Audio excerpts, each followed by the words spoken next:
Title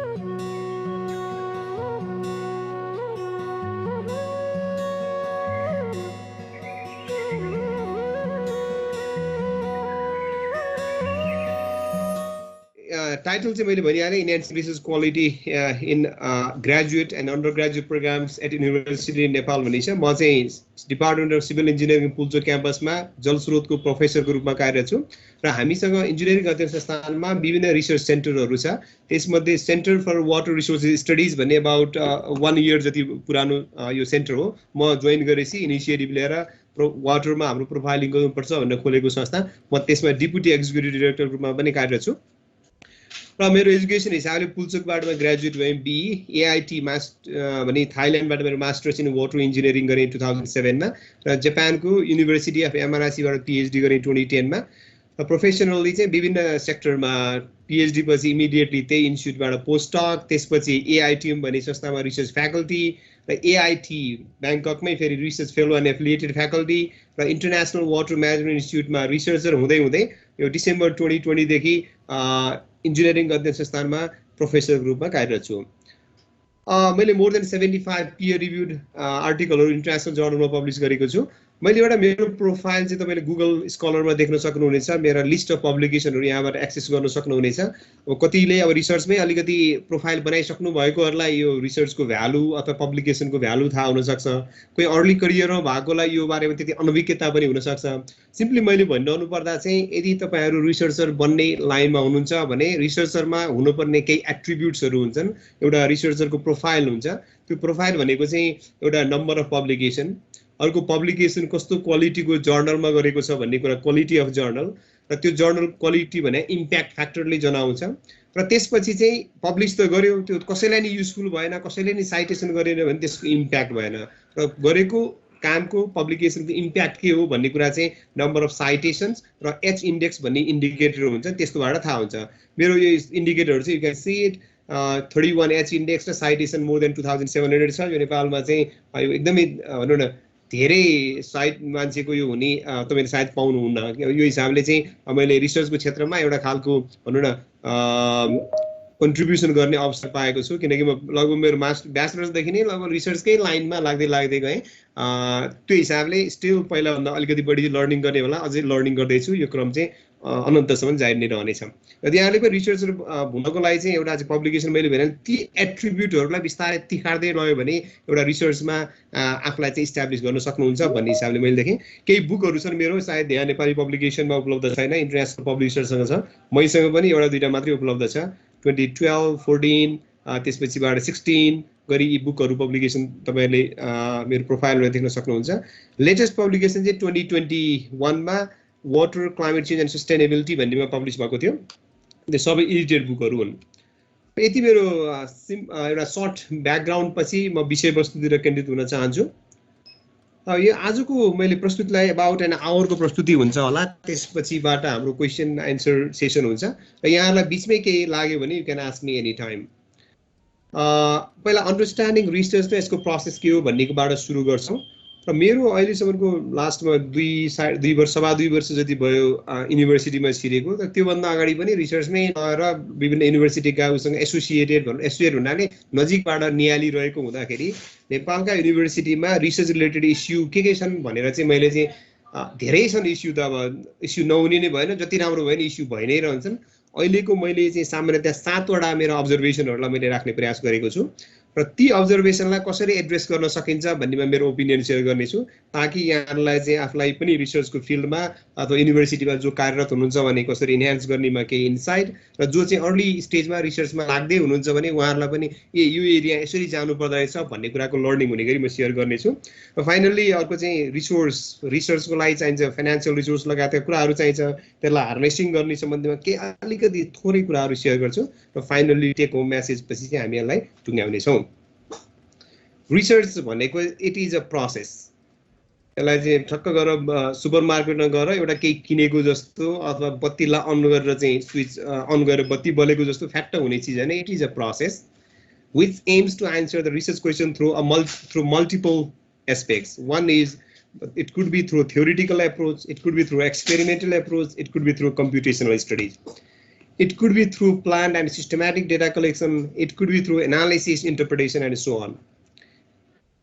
अब research भने यो भित्रको तपाईले कीवर्डहरुलाई हेर्नु भने रिसर्चको अन्डरस्ट्यान्डिङ गर्न सजिलो हुन्छ। मैले अघि नै भने it's a process, it's not a one time जब। आज गरौँ रिसर्च गरौँ सिधै दिउँ भोलि हिँडौँ भनेर हुने खालको हैन। It needs passion. It could be theoretical, it could be experimental, it could be computational in any area मा हुन सक्छ। यसमा चाहिँ प्लान र सिस्टमेटिक डेटा कलेक्सन गरिन्छ। It could be primary data, it could be secondary data। त्यो डेटालाई analysis गरिन्छ र इन्टरप्रिटेसन, यो चाहिँ इन्टरप्रिटेसन म्याटर्स अ लट। यहाँ चाहिँ स्किल चाहिन्छ। यो सबैको माध्यमबाट केही मेसेजिङ निकाल्न सकियो, केही सेट अफ रिसर्च क्वेशनलाई आन्सर गर्न सक्यो भने we call that as research. यसमा चाहिँ सामान्यतया दुईटा स्ट्रिम हुन्छन्, एउटा क्वान्टिटेटिभ एप्रोच, अर्को क्वालिटेटिभ एप्रोच। र in some instances it could be a combination of both। Quantitative र क्वालिटेटिभ भनेको के हो भन्नेबाट अलिकति जाउँ। म एउटा एक्जाम्पल लिएर यसलाई चाहिँ अलिकति शेयर गर्ने प्रयास गर्नेछु। क्वान्टिटेटिभ भनेको we have some time series of data, we have data of different locations। त्यो डेटाको प्लटिङ होला, इन्टरप्रिटेसन एनालिसिस होला, इन्टरप्रिटेसन होला, त्यसको आधारमा केही रिसर्च क्वेशनलाई आन्सर गर्न सक्यौं भने that is quantitative. For example अब यो हामी डाइभर्स सेट अफ अडियन्स हौं, एउटै होमोजिनियस फिल्डका छैनौं, तर सबैलाई काम लाग्ने भने चाहिँ क्लाइमेट चेन्ज भेरिएबिलिटी चाहिँ लगभग सबैले यो विषयमा कुरा गरिराखेको हुन्छौं। मैले यही एक्जाम्पल लिएँ। Is climate change variability taking place भन्ने यदि कुनै रिसर्च क्वेशन छ भने how can we tackle this through quantitative approach र how can we tackle this through qualitative approach भनेर दुईटा खालको आन्सर दिने म यसलाई सेटअपबाट चाहिँ आन्सर गर्ने प्रयास गर्नेछु, so that we can understand what is quantitative research, what is qualitative research। अब यो क्वेशनलाई क्वान्टिटेटिभली हेर्यो भने के प्यारामिटर अथवा के डेटाले क्लाइमेट चेन्ज भेरिएबिलिटीलाई रिफ्लेक्ट गर्छ भन्ने कुरो पहिला चाहियो, that is the parameter. So identify the parameters and take their time series data। For example 20, 30, 40, 50 वर्षको डेटा होला, we take them, we plot them। For example मैले टेम्परेचर रिलेटेड यो क्लाइमेट यो इन्डिभिजुअल प्यारामिटर के हो भन्नेमा अहिले नजानुहोस्। यो टेम्परेचरका विभिन्न भेराइटिज अफ भेरिएन्ट्सहरु हुन्। टेम्परेचर रिलेटेड डेटा भन्ने सम्झियो अहिलेलाई। भनेपछि टेम्परेचरलाई मैले प्यारामिटर लिएँ। त्यसै लङ टर्म 20-30 वर्षको डेटालाई त्यसलाई हामीले प्लट गर्छौं। अब फर एक्जाम्पल प्लटिङ गर्दा यस्तो खालको ग्राफ पाइयो। What do we get from this graph? त्यो चाहिँ इम्पोर्टेन्ट भयो। यो ग्राफले हामीलाई के भन्छ त? Anyone can share your thoughts. What message do we get from this graph? कसैले शेयर गर्न चाहनुहुन्छ voluntarily? Just to the point मा यो ग्राफबाट what do we understand? Just in one word. Anyone voluntarily, can you please participate in discussion? What message do we get from this graph? So temperature घट्दै आएको छ over the time. Okay, thank you। Any other opinions? अरु कसैले भन्नुस्, एउटा example भन्नु, temperature घट्दै गएको छ। Next one please. Yes, go ahead. Decreasing trend of decreasing trend। Okay, thank you। Next one. Any other further message पनि छ यहाँ? Any other message? Any other volunteer please? एउटा के ट्रेन्ड फलो गरेछ भन्ने हो कि? ट्रेन्ड फलो, त्यो ट्रेन्डकै कुरा भयो। त्यस बाहेक पनि अरु केही छ कि? टेम्परेचर भेरिएबिलिटी कम भइरहेको देखिन्छ। भेरिएबिलिटी हरेक वर्ष सेम छैन, भेरिएबल छ भन्ने भन्नु हो। Okay, any others? Last one. यो पता सिजनल फ्याक्टर पनि, त्यसको पनि के influence? Seasonal factor. All right, thank you. भनेपछि यसमा हामीले घोरियौं भने हामीले मल्टिपल थिंकिङले मल्टिपल चीज देख्छ। अफ कोर्स भेरिएबिलिटी छ, हरेक वर्षमा टाइम डेटा एउटै छैन, त्यो त जनरली हामी पाउँछौं नि, युनिफर्म त कहिले पनि हुँदैन। तर one of the message we get is the trend, you know, it has decreasing trend भन्ने एउटा मेसेज हो है। भनेको ट्रेन्डको डिरेक्सन आयो। अर्को चाहिँ म्याग्निट्युड आउँछ, at what rate it is decreasing भन्ने कुरा चाहिएन। ट्रेन्ड मात्रै देखेर त क्वालिटेटिभ भयो, हामी क्वान्टिटेटिभ उसमा छौं। At what rate it is decreasing भन्ने कुरा चाहियो। यसको लागि यहाँ स्लोप एस्टिमेट 0.635 भन्ने छ। भनेको मतलब यसको स्लोपले चाहिँ the rate of decreasing trend दिन्छ। भनेको 0.635 डिग्री सेल्सियस पर इयर को दरले डिक्रिजिङ भएको छ भन्ने कुरा हुन्छ। अझ अर्को पनि मेसेज चाहिँ यहाँ पी फ्याक्टर भन्ने कतै होला, यसो मेरोमा यहाँ तल किन देखिरहेको छैन, आई एम नट स्योर। अर्को पी फ्याक्टर भन्ने हुन्छ। पी फ्याक्टरले चाहिँ मानौ न कसैसँग 1 लाख रुपैयाँमा 5 रुपैयाँ हरायो, अर्को मान्छेसँग 20 रुपैयाँमा 5 रुपैयाँ हरायो भने दुईटै एउटै कुरा हो, एमाउन्ट त 5 रुपैयाँ नै हरायो नि त। Are they same thing or different thing? What do you think? एकजना 1 लाख भएकोसँग 5 रुपियाँ हरायो, अर्को 20 रुपियाँ भएकोसँग 5 रुपियाँ हरायो भने हराएको एमाउन्ट त 5 रुपियाँ नै हो नि त. Are they same thing or different thing? Any ideas? Different things, sir. Ratio ma what does that mean? Ratio ma different, that's fine. What does this mean? As interpretation data result भन्नुभयो. What is the interpretation? भन्नुस् त. 1 लाख भएकोलाई 5 रुपियाँ हराउनु केही पनि नहराए जस्तो हो भने 20 रुपियाँ भएको हराउनुलाई धेरै हराए जस्तो. एक्ज्याक्टली. केही पनि नहराएको जस्तो भयो र धेरै हराएको जस्तो भयो भन्नु खोजेको के हो त त्यो? हैन, डिफरेन्स भयो त्यो माने उहाँ अहिले बोलेको साथीले लगभग लाइनमा ल्याइसक्नु हो. एउटालाई केही पनि नहराएको जस्तो भयो, एउटालाई धेरै हराएको जस्तो भयो. व्हाट डज दैट मीन? त्यसलाई हामी सिग्निफिकेन्स भन्छौँ. एउटालाई हाइली सिग्निफिकेन्ट भयो, अर्कोलाई खासै वरी भएन नि. हो त्यसलाई चाहिँ हामी कुनै पनि डेटामा एउटा ट्रेन्ड आयो भने XYZ ट्रेन्ड आयो भने whether that trend is statistically significant भन्ने टर्म युज गर्छौँ. whether that is statistically significant or not. statistically significant भएन भने हामीले वरी गर्नु परेन. स्ट्याटिस्टिकली सिग्निफिकेन्ट हो भने अब बल्ल त्यो चाहिँ साँच्चीकै ट्रेन्ड हो, वरी गर्नुपर्ने ट्रेन्ड हो भन्ने इन्डिकेट दिएछ.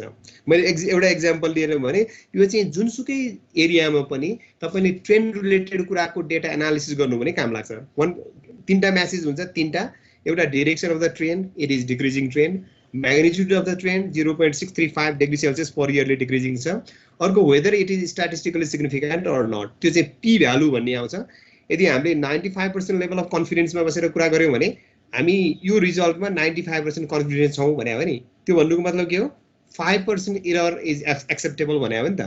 5% भनेको कति हुन्छ? 0.05 हो. त्यो पी को भ्यालु 0.05 अथवा सो भन्दा कम, less than or equal to 0.05 हो भने यो स्ट्याटिस्टिकली सिग्निफिकेन्ट हो भनेको हाम्रो जुन कन्फिडेन्समा कुरा गरेका थियौँ त्यो कन्फिडेन्स लेभल भित्रै रह्यो अथवा भनेको यो स्ट्याटिस्टिकली सिग्निफिकेन्ट ट्रेन्ड हो भन्ने कुरा आउँछ.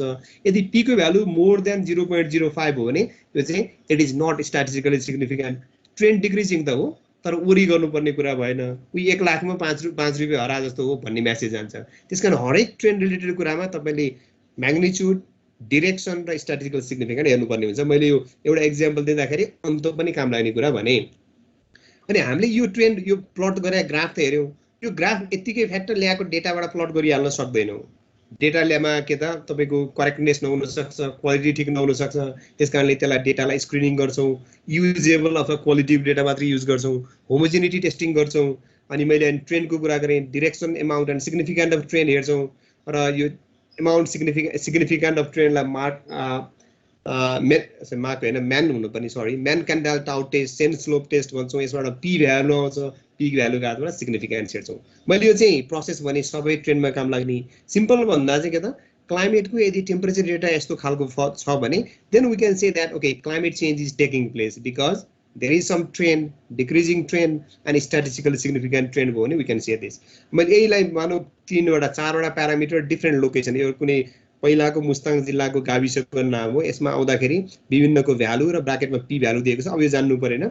मात्र के त जहाँ चाहिँ पी लेस देन 0.05 भन्दा तल छ त्यो चाहिँ स्ट्याटिस्टिकल सिग्निफिकेन्ट ट्रेन्ड हो भने different location for different parameter भन्न खोजिएको. यसको फाइनल मेसेज भने चाहिँ के हो त? yes, climate change is taking place because one of the parameters that we are considering has decreasing trend with some value which is statistically significant. But this kind of analysis is called quantitative research. Our question is, can we answer the same question by qualitative research approach? And the answer is yes. Qualitative, any idea? Quantitative, what do we mean by qualitative approach? Opinions here? Any ideas? Data based on perception. Data based on perception. All right. Any other ideas? It's at type ko, ratings type ko. Rating types ko. Okay. Any others? Bhaneko यो सँग related number हुँदैन भन्नु खोजे हो नि हैन? हो कि हैन? हजुर? नम्बर सँग कन्सर्न नगरिकन त्यसको ट्रेन्ड के छ, कसरी फलो गरिरहेछ, एक्ज्याक्ट नम्बर चाहिँ हामीले कन्सर्न गर्दैनौं. ओके. तर तपाईको जस्तै पर्सेप्सन रिलेटेडमा जस्तै 80% ले चाहिँ अब इन्क्रिज भने डिक्रिज भने भन्लाउ हैन, रेटिङ भन्यो, रेटिङमा नि त 1 2 3 4 5 दिन्छ, त्यो पनि त नम्बर हो नि हैन र भने. What do you think? अनि यहाँ लागेको कुरा भन्नुहोस् न, it's not necessary that should be correct, त्यही भएर त हामी डिस्कसनमा छौँ नि। What do you think? मैले आर्गुमेन्ट राखेँ कि तपाईँले मानौँ तपाईँले भने ठिक छ, पर्सेप्सन रेटिङ रिलेटेड जुन चाहिँ नम्बरसँग कन्सर्न नराखिकन गर्ने भन्ने कुरो मान्नु ठिक छ, तर अहिले मैले भने चाहिँ त्यसलाई नै एनालिसिस गरेको मात्र नम्बरमा ट्रान्सलेट गर्छौँ भनेपछि नम्बरै आएपछि त्यसलाई क्वान्टिटेटिभ भन्न मिल्दैन र भन्ने मेरो क्वेसन हो। तपाईँको what do you think? You can share your thoughts. Any ideas? Anyone? अरु कसैले भन्नुभयो पनि हुन्छ। त्यो पर्सेप्सन हो भनौँ न, एक्चुअल डाटा हैन भन्न मिल्दैन। Okay, all right. मेन कुरो चाहिँ के त, यहाँ लगभग लाइनकै कुरा गर्नुभयो। कस्तो भने नम्बरकै आधारमा एनालिसिस गरेर इन्टरप्रिटेसन गरेको क्वान्टिटेटिभ, तर हामीले मान्छेको पर्सेप्सन अन्डरस्ट्यान्डिङ जुन क्वालिटेटिभ इन्फर्मेसन भन्छौँ त्यसलाई चाहिँ पछि नम्बरमा ट्रान्सलेट गरेर त हामीले एनालिसिसलाई एसिस्ट गर्न ट्रान्सलेट गरेको हो नि। तर प्राइमरी इनपुट के हो त? प्राइमरी इनपुट त नम्बर होइन नि त, प्राइमरी त उनीहरूको अन्डरस्ट्यान्डिङ हो नि। त्यो एप्रोचबाट आएको डेटालाई हामीले पछि इन्फर्मेसन डेटालाई पछि नम्बरमा ट्रान्सलेट गरेर गरे पनि त्यसलाई चाहिँ मेन सोर्स चाहिँ क्वालिटेटिभ इन्फर्मेसन, एक्ज्याक्ट नम्बर नभएको हुनाले क्वालिटेटिभ रिसर्च भन्छौँ। भनेपछि अहिले क्लाइमेट चेन्ज भेरिएबिलिटी भइरहेछ कि छैन भनेर हामीले क्वालिटेटिभली हेर्नु पर्यो भने कसरी हेर्नु पर्ला? Any ideas? हामीले गएर क्लाइमेट चेन्ज भइरहेछ कि छैन भनेर सोध्ने हो कम्युनिटीमा गएर, क्वालिटेटिभ भने त्यही हो नि होइन र? What do you think? Participate हुनुहोस् न यसो कोही साथीहरू। सर त्यसमा अब टेम्परेचर भेरी भइरहेछ कि छैन भनेर केही लोकेसन्सहरूमा त्यसको चेन्जेसहरू देख्न मिल्छ, जस्तै पोलराइज। मेरो अहिले सोधेको क्वेसनमा climate change variability taking place भन्ने नै हो भने डाइरेक्ट यो क्वेसन सोधे हुँदैन, तपाईँहरूकोमा क्लाइमेट चेन्ज भइरहेछ कि छैन, भेरिएबिलिटी भइरहेछ कि छैन भनेर सोधे हुँदैन भन्ने मेरो क्वेसन हो। त्यो चाहिँ अब धेरै नै टिडिएस, फेरि सबैको ओपिनियन लिन गाह्रो पनि, अनि त्यो अलिकति फिजिबल नहुने जस्तो प्रोसेस जस्तो भएन सर। ओके, यसलाई मैले अलिक सिम्प्लिफाई गरेँ। यो भन्न खोजेँ के त, हामीले एन्सर खोजे त त्यही हो, तर मान्छेले त्यो क्वेसनलाई इजिली अन्डरस्ट्यान्डेबल फर्ममा उनीहरूले बुझेर इन्टरनलाइज गरेर एन्सर दिन सक्छ कि सक्दैन भन्ने चाहिँ मेरो कुरा हो। क्लाइमेट चेन्ज भएको छैन भने हामीहरूलाई सोधे त हामी डेली काम गर्ने मान्छेलाई त वास्तवमै क्वालिटेटिभली भन्न गाह्रो हुन्छ भने एउटा कम्युनिटीमा गएर क्लाइमेट चेन्ज भएको छैन भनेर सोध्यो भने त उसले छैन त भन्दैनन्, but is that real reflection of there understanding भन्दा अफकोर्स नो। भनेपछि के गर्नु पर्यो त, ब्रोडर क्वेसनलाई साना साना क्वेसन जुन उनीहरूले मेमोरीबाट इन्टरनलाइज गरेर भनौँ मोरलेस ट्रु खालका एन्सर दिन सक्ने अवस्था हुन्छ नि, उनीहरूलाई एन्सर दिन अन्डरस्ट्यान्डिङ गरेरै दिन सक्ने अवस्थामा ट्रान्सलेट हुने गरी यसलाई सिम्प्लिफाइड क्वेसनमा ट्रान्सलेट गर्नुपर्छ। अनि मात्र चाहिँ we have to analyse that. But what that could be भन्दा अहिले एकजना साथीले भन्नुभएको चाहिँ develop a suitable set of क्वेसनहरू। For example, has it become hotter colder than the past years? यो त मान्छेले फिल गर्न सक्छ नि, रिसेन्टको कुरा भन्न पनि सक्छ, मोर रियलिस्टिकली भन्न सक्छ। Has it become less colder during the winter? Has it become more rain compared to the past? And so on. यस्तो यस्तो इजी टु अन्डरस्ट्यान्ड फर्ममा हामीले के त डिसएग्रिगेट गर्नु पर्यो मेजर थिमलाई, त्यसपछि त्यसको एन्सरको आधारमा उनीहरूको इन्टरप्रिटेसन गरेर हामी भन्न सक्छौँ। अनि यहाँ अर्को कुरा के त, ठिक छ क्वेसन त यसरी ट्रान्सलेट गऱ्यौँ, अब मैले यहाँ यो च्याट बक्स हेर्न मिल्दा रहेछ, यो फुल स्क्रिन भएपछि कसैले हेर्नु भएको छ, कसैको केही क्वेरी छ भने कुनै कसैले पढिदिनु होला है please, if there are anything. मैले ठ्याक्कै हेर्न एक्सेस गर्न मिल्दा रहेछ क्या यो फुल स्क्रिन हुँदाखेरि। अब भनेपछि क्वेसन त भन्यो, अब क्वेसन कसलाई गरेर सोध्ने चाहियो, कतिजना मान्छेलाई सोध्ने, त्यसको लागि के त decide the sample size. For example, if there are an number of population, कुनै मानौँ कुनै वार्डमा भनौँ, वार्डमा लेट्स से 10,000 मान्छे छन् भने 10,000लाई सोधेर साथै लाग्दैन, त्यसलाई मध्ये 200, 500, 100, 150 कतिवटा सोध्नु पर्यो। त्यो हामीले आफैले मन लगाएर पनि डिफाइन गर्न सक्दैनौँ नि, त्यसलाई स्ट्याटिस्टिकल एप्रोच छ। यस्तो for example this is one of the equation जसको आधारमा लेभल अफ सिग्निफिकेन्स र पपुलेसन साइज भएपछि हामी स्याम्पल निकाल्न सक्छौँ। अब बल्ल ओके, एक्स भन्ने पालिकाको वाइ भन्ने एन नम्बर अफ वार्ड के अरे एन वार्डमा चाहिँ हामी स्याम्पलिङ गर्छौँ भने त्यसमा कतिवटा स्याम्पल गर्ने भन्ने बल्ल थाहा भयो। त्यहाँदेखि अब गएर के त सर्वे गर्नु पर्यो, कहिलेकाहीँ सर्वेको डेटालाई भ्यालिडेट गर्न फोकस ग्रुप डिस्कसन कि इन्फर्मेन्ट इन्टरभ्यू गर्नुपर्छ होला। अनि त्यहाँबाट ल्याएर के त हामी डेटालाई एनालिसिस गर्छौँ, अनि उनीहरूले भने चिजलाई क्वान्टिटेटिभमा ट्रान्सलेट गर्छौँ बाई रेटिङ अथवा by percentage or whatever it is. अब त्यसको स्ट्याटिस्टिक, त्यसको डिस्क्रिप्टिभ स्ट्याटिस्टिक निकाल्छौँ, स्ट्याटिस्टिकल सिग्निफिकेन्ट ल्याउँछौँ। मैले अगेन यो इक्जाम्पल नजानुहोस्, विभिन्न पालिका मुस्ताङको त्यो पहिलाको हो। अब यो टेम्परेचरको पनि के छ, इन्क्रिजिङ छ कि डिक्रिजिङ छ कि के छ, त्यस्तै प्रेसिपिटेसनको एमाउन्टमा इन्क्रिजिङ छ कि डिक्रिजिङ छ कि नो चेन्ज छ, प्रेसिपिटेसनको टाइमिङमा अन टाइम छ कि इराडिक छ, विभिन्न इन्फर्मेसन सोध्यो। यो सबैको एनालिसिसको आधारमा चाहिँ यस क्लाइमेट चेन्ज टेकिङ प्लेस भन्ने फाइन्डिङ आयो। I think one of my पब्लिकेसनमा तपाईँले पाउनुहुन्छ, मैले त्यहाँबाट स्याम्पल लिएँ। भनेपछि के हो त, you should have clarity on whether your research is quantitative or qualitative or combination of both. हामीले दुईटै पनि एप्लाई गर्न सक्छौँ, एउटा पनि एप्लाई गर्न सक्छौँ, but in either case what is the main input, key input, and how do we process them and how do we analyze them and then make an interpretation is the key thing. अब यो कुन quantitative use गर्ने कि qualitative कि both भन्ने चाहिँ तपाईँको रिसर्चको अब्जेक्टिभमा determine हुन्छ। अब मैले चाहिँ यो चाहिँ रिसर्चको प्रोसेस बताउने कुरा यहाँसम्म गएँ। अब ओभरअल प्रोसेस गयो भने हामी कहाँबाट सुरु गरेर कहाँ गएर टुङ्गिन्छौँ भन्ने कुरा आउँछ। एउटा problem formulation, for example problem statement के हो, रिसर्च ग्याप्स के हो, अब्जेक्टिभ के हो, स्कोप के हो, यति पहिला डिफाइन गर्नु पर्यो। त्यसपछि हामी लिट्रेचर रिभ्यू गर्छौँ। लिट्रेचर रिभ्यूले नै प्रब्लम फर्मुलेसन पनि हामीलाई सपोर्ट गर्छ, तर त्यसको मोर डिटेल चाहिँ लिट्रेचर रिभ्यू भनेर सेपरेट च्याप्टरै फर्मुलेसन गर्छौँ, जसमा कन्सेप्टका कुराहरू, मेथड्सका कुराहरू, अर्लियर स्टेजका कुराहरूलाई डकुमेन्ट गर्छौँ। त्यसपछि रिसर्च डिजाइनमा जान्छौँ, जसमा चाहिँ जस्तै अहिले भने नि यदि क्वालिटेटिभ भए स्याम्पल साइज के हुने हो, क्वान्टिटेटिभ भए के प्यारामिटर लिने हो, तिनीहरूलाई कसरी एनालिसिस गर्ने हो, कुनै मोडलिङ गर्नुपर्ने भए मोडल कस्तो युज गर्ने हो, कसरी सेटअप गर्ने हो, कुनै ल्याब बेस गर्नुपर्ने भए ल्याबको सेटअप कस्तो हुनुपर्ने हो, लगायतका विभिन्न कुराहरू चाहिँ हामी रिसर्च डिजाइन अथवा मेथोडोलोजीमा कुरा गर्छौँ। त्यसपछि data collection, analysis and interpretation. अब डेटा कस्तो टाइपको चाहिने हो, प्राइमरी, सेकेन्डरी अथवा बोथ, त्यो कहाँबाट ल्याउने हो, सेकेन्डरी भए कुन कुन सोर्समा पाइन्छ, प्राइमरी भए कहाँबाट ल्याउने हो, कतिजनालाई सोधेर ल्याउने हो, एन्ड सो अन। र त्यसको आधारमा फाइनल्ली हामी एनालिसिस गरेर इन्टरप्रिटेसन आउँछौँ।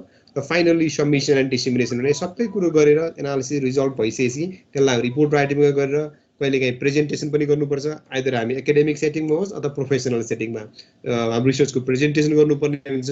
र फाइनल्ली पब्लिसिङ गरेपछि रिसर्च प्रोसेस चाहिँ सकिन्छ।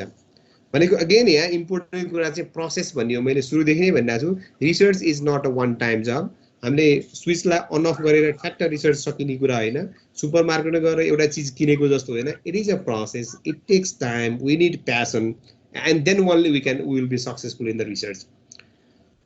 अब मैले यहाँसम्ममा कसैको केही क्वेसन छ अहिलेसम्ममा अन्डरस्ट्यान्डिङ रिसर्च र रिसर्चको प्रोसेससम्म पुगिँदाखेरि? अब यसमा भएका यो हरेक चिज हामी अहिले पछि डिटेलमा आउँछौँ भने do you have any questions? कसैको केही छ क्वेसन अथवा इनपुट पनि हुनसक्छ, यसमा थप्नुपर्ने, यसमा यो पनि डिस्कस गर्नु बेटर हुन्छ भन्ने पनि हुनसक्छ। Any ideas, any questions? कसैको केही छ?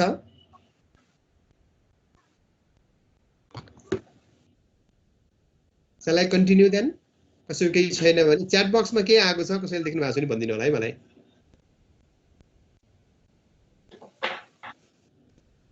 कन्टिन्यू गरेँ है मैले त्यसमै।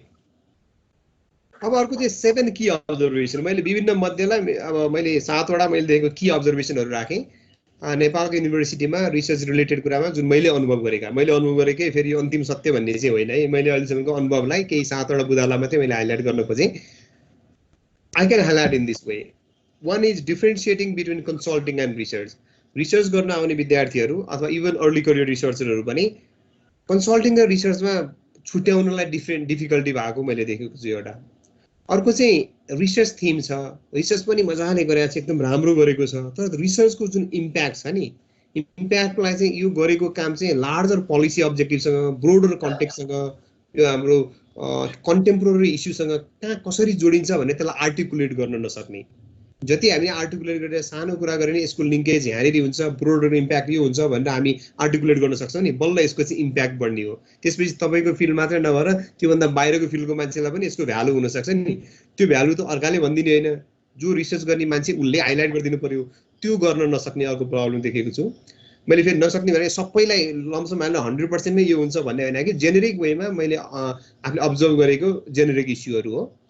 अर्को कोहेरेन्स, जस्तै टाइटल अथवा थिममा युज भएको किवर्डदेखि लिएर, इन्ट्रोडक्सनको स्टोरी लाइनदेखि लिएर, प्रब्लम स्टेटमेन्टका कन्टेन्टदेखि लिएर, स्पेसिफिक अब्जेक्टिभदेखि लिएर, मेथोडोलोजीदेखि लिएर एक्सपेक्टेड आउटपुटसम्ममा कोहेरेन्स हुनुपर्छ। भनेको एकअर्कामा कनेक्टेड भएर जानुपर्छ। जस्ट अ मिनट है, अर्को मोबाइलले चाहिँ यसले मलाई डिस्टर्ब गर्यो। Just a minute.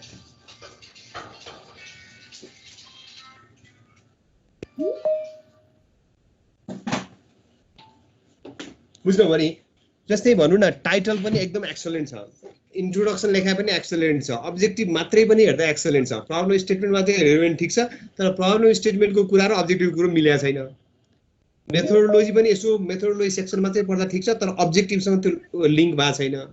Expected output प्रपोजलमा अथवा कन्क्लुजन चाहिँ रिसर्च रिपोर्टमा। यो पनि कन्क्लुजन मात्रै हेर्दा पढ्नु लाग्ने राम्रो जस्तो, तर तपाईँको चाहिँ लिङ्क भएको छैन तपाईँको अब्जेक्टिभसँग भने this is a big issue हो। भनेपछि यसलाई कसरी कोहेरेन्स गर्ने भन्ने अर्को च्यालेन्ज छ। अर्को भने चाहिँ स्टोरी राइटिङ र रिसर्च राइटिङमा के फरक हो भन्ने कुरा छुट्याउनु। सरी है, यो मोबाइलले फेरि डिस्टर्ब गर्यो मलाई।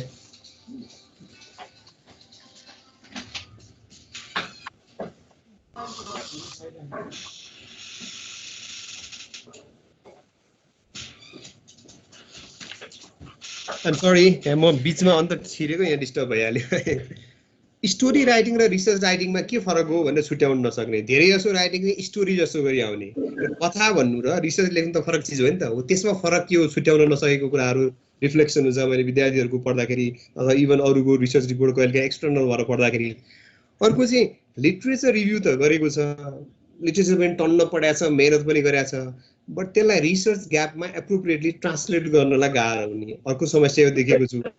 अर्को रिसर्च इथिक्स र इन्टिग्रिटीका कुराहरू, बेला बेलामा नाम चलेका प्रोफेसरहरू पनि इभन युनिभर्सिटीमा उच्च ओहदामा बसेकाहरू पनि यो चाहिँ के अरे प्लागारिजममा पर्ने, अरूको थेसिस चाहिँ चोरेर लेखिने अथवा पब्लिस गरेको भनेर चाहिँ बेला बेला न्युजमा आउने हामीले देखेका छौँ। यसलाई रिसर्च इथिक्स र इन्टिग्रिटीका कुरासँग जोड्न सकिन्छ, यो अर्को इस्यु छ। र फाइनल्ली चाहिँ अर्को चाहिँ के त, हामीले हरेक विद्यार्थीले ग्रेजुएट प्रोग्राममा जोइन गरेपछि उसले रिसर्च गर्छ, थेसिस गर्छ, त्यो चाहिँ एकाडेमिक रिसर्च हो। त्यसलाई चाहिँ हामी अप्लाइड रिसर्चसँग अलाइन गर्न नसक्ने, अब त्यो सबै 100% चाहिँ सकिँदैन, तर टु अ लार्ज एक्सटेन्ट हामीले कसरी ट्रान्सलेट गर्न सक्छौँ भन्ने कुरामा पनि इस्यु देखेको छ। यो 7वटा इस्युहरू मैले देखेको छु। यही 7वटा इस्युलाई कसरी चाहिँ एड्रेस गर्न सकेला भन्ने मेरो केही थट्सहरू म सेयर गर्छु। पहिलो चाहिँ differentiating between research and consulting. हामी इन्जिनियरहरू कन्सल्टिङ गर्न माहिर हुन्छौँ अनि पढ्न आउँछौँ, पढ्दाखेरि के त माइन्ड सेटमा चाहिँ त्यही कन्सल्टिङकै रहिरहन्छ। किन भन्दा त्यो बिचमा डिफ्रेन्स थाहा नपाएर हो नि त। त्यसलाई बुझ्नलाई साइन्टिस्ट र इन्जिनियर दुईटा र उसको काम कर्तव्य अधिकार बुझ्यो भने धेरै कुरा बुझिन्छ। साइन्टिस्टको काम के हो? वैज्ञानिक, he or she explore the natural world, discover the new knowledge. इन्जिनियरले के गर्छ? एप्लाइड साइन्टिस्ट भयो, उनले apply the knowledge to solve the practical problems. They focus on optimizing cost, optimizing efficiency and some other parameters को optimization focus हुन्छ। भनेपछि दुईटाको काम कर्तव्य अधिकारै फरक भएपछि उनीहरूले गर्ने कामको प्रोसेस पनि अफकोर्स फरक हुन्छ। मलाई सुनिरहेको छ है? Hello, can anyone confirm please? है Vishnu sir, I want to interfere. Sorry for that. म सुब्रत भन्छु सर।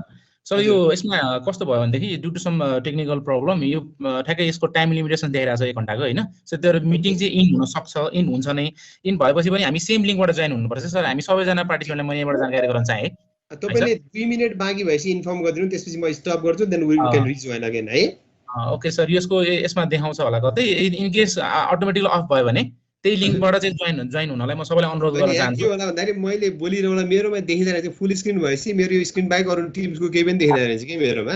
हजुर सर। अनि म बोलिरहँला, तपाईहरु चाहिँ डिस्कनेक्ट भइसक्नु होला के फेरि त्यो भएर। हजुर, त्यो हैन, त्यो पुरै लिङ्कै जान्छ। ठीक छ सर। अब 5 मिनेट भन्दा बढी बस्दैन जस्तो लाग्यो लिङ्क मलाई।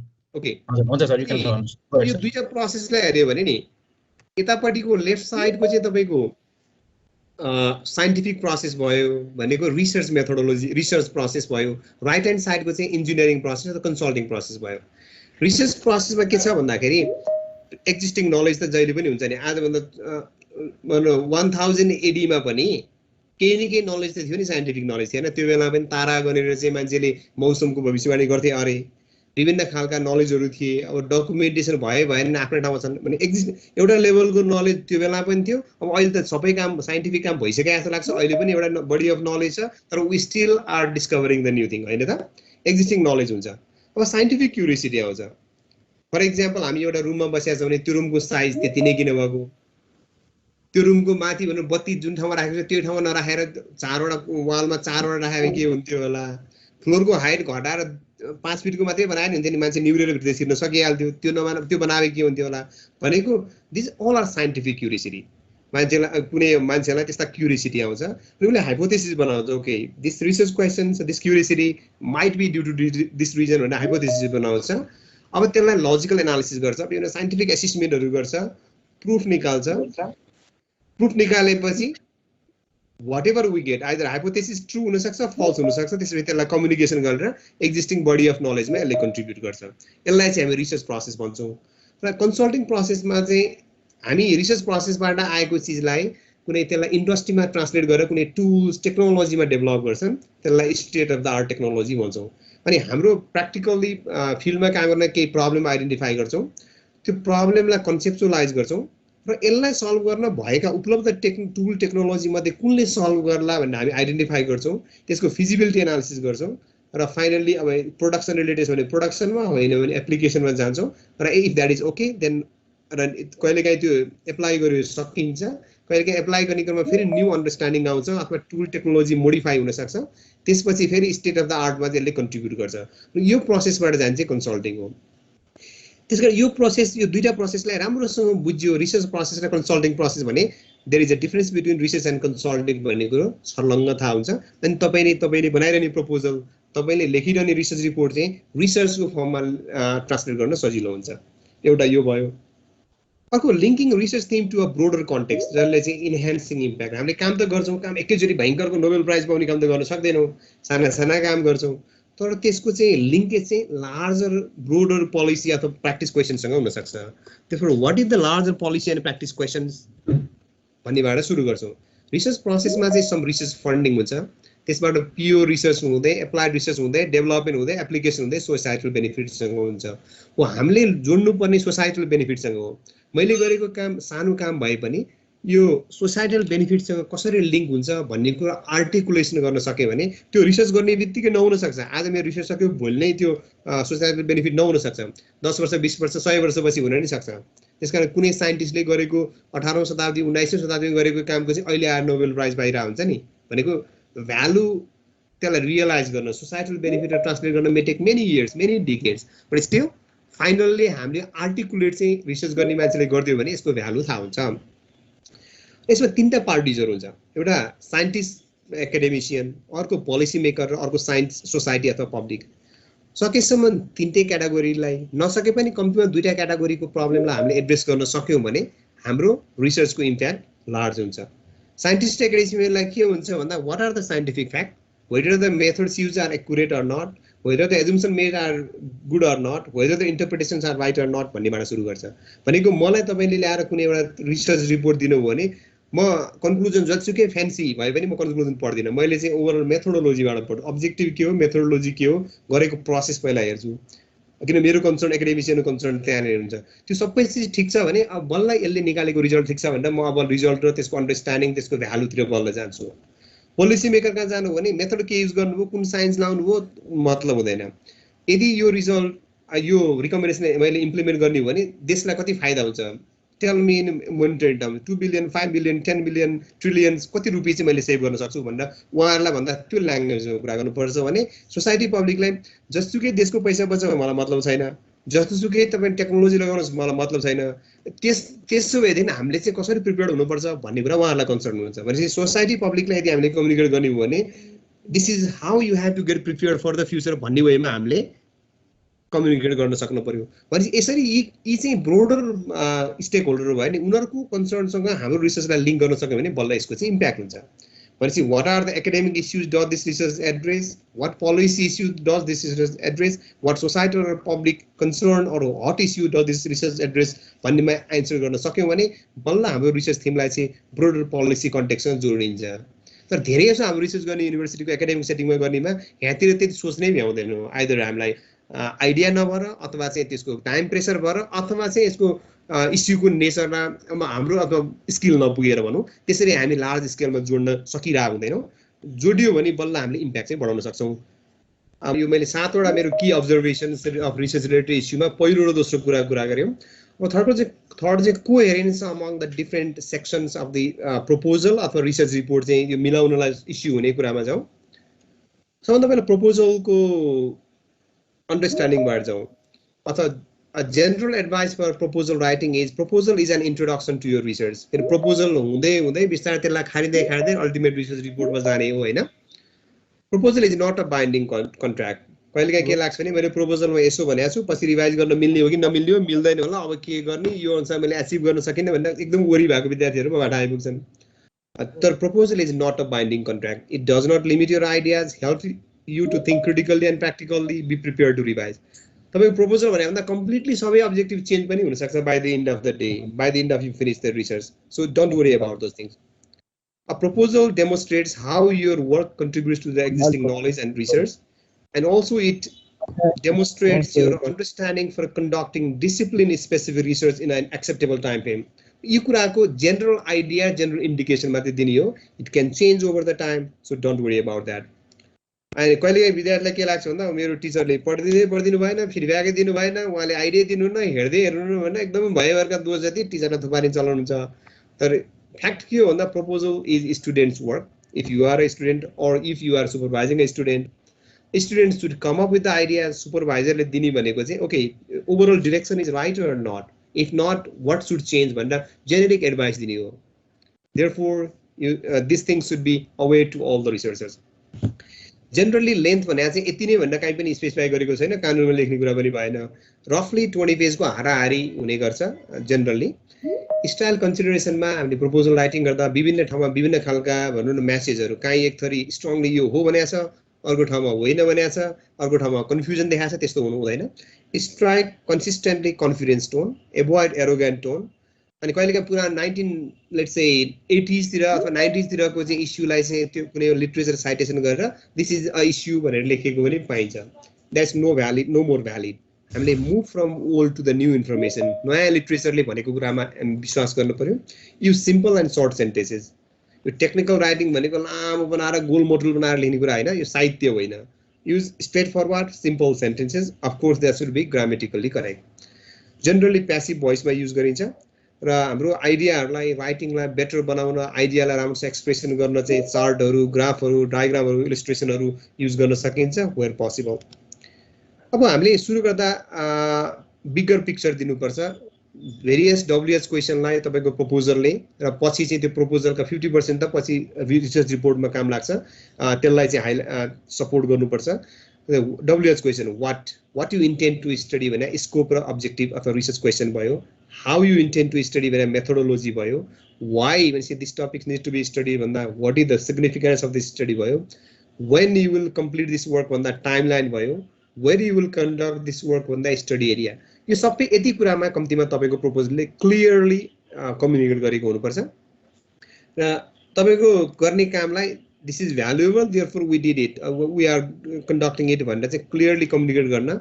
Establish a territory. ओभरअल तपाईले बाउन्ड्री त पहिला फिक्स गर्नु पर्यो. हामी इन्जिनियरहरुले working from whole to part भने हुन्छ नि, त्यसो भने के हो, पहिला बाउन्ड्री फिक्स गर, त्यसपछि भित्र अरु कामहरु फिटिङ गर भने हो नि. Same thing applies here also. Establish a territory. What is the central message के हो, त्यो सेन्ट्रल मेसेजलाई सपोर्ट गर्ने प्रिभियस रिसर्चको रिभ्यूले कसरी सपोर्ट गर्छ भन्ने कुरा जानु पर्यो. क्रिएट अ निच. What is the gap, research gap के हो, देन अकुपाई द निच. त्यसलाई रिसर्च ग्याप यो भन्ने थाहा भइसकेपछि त्यो रिसर्च ग्यापलाई एड्रेस गर्न तपाईको पर्पसहरु अथवा अब्जेक्टिभहरु के हुन्, रिसर्च क्वेशन र हाइपोथेसिस के हुन्. Objective, research question, hypothesis more or less same कुरालाई लिंक गर्छ. Visualize expected outputs. State value of the research अथवा significance के हो, किन अरूले तपाईको रिसर्च पढिदिनु पर्ने हो भन्दा there is some value भन्नु पर्ला. Preview structure of the report and organize the content or story making. यसरी चाहिँ तपाईले के त प्रपोजललाई तपाईले प्रपोजल र फाइनल रिसर्च रिपोर्टलाई पनि कन्फाइन गरेर ओभरअल सेन्ट्रालिटी मेन्टेन गरेर एउटा बाउन्ड्री भित्र रहेर चाहिँ तपाईले स्मूथ फ्लो अफ स्टोरी हुने गरी राइटिङ गर्नुपर्ने हुन्छ. प्रपोजल र रिसर्च को पार्ट हेर्यो भने title generally less than 20 words, क्याची, reflect the actual भित्र भएको कन्टेन्ट. क्याची बनाउने भने फ्यान्सी राख्दैन नि, कन्टेन्ट अर्को थरी हुनु भएन, भित्र कन्टेन्टलाई रिफ्लेक्ट गर्ने खालको हुनु पर्यो. इनिशियल पेजेस भने acronym, abbreviation, table of content, list of table, list of figure हुनु पर्यो. इन्ट्रोडक्सन भित्र चाहिँ कम्तिमा 4-5 वटा चीज हुन्छ. इन्ट्रोडक्सन भन्ने च्याप्टरमा च्याप्टर 1 भयो त्यो.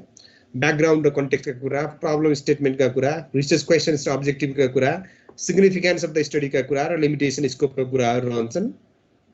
त्यसपछि literature review, study area, methodology, expected output, time frame, budget र रेफरेन्सेस. कम्तिमा यति कुराहरू प्रपोजलमा हुन्छ भने प्रपोजल सकिएर तपाई फाइनल रिसर्च रिपोर्ट लेख्ने बेलासम्म आइपुग्दा पार्ट्स अफ द रिसर्च रिपोर्टमा प्रपोजलका कतिपय कुराहरू एज इट इज हुन्छ. इनिशियल पेजेसमा अब एउटा एब्स्ट्र्याक्ट थकिन्छ, किनकि प्रपोजलमा त जनरली एब्स्ट्र्याक्ट हुँदैन. कसैले समरी लेख्ने किसिमले एब्स्ट्र्याक्ट लेख्ने गरेको पनि पाइन्छ, but generally my advice is not to write an abstract. यो रिसर्च रिपोर्टमा मात्रै हुन्छ.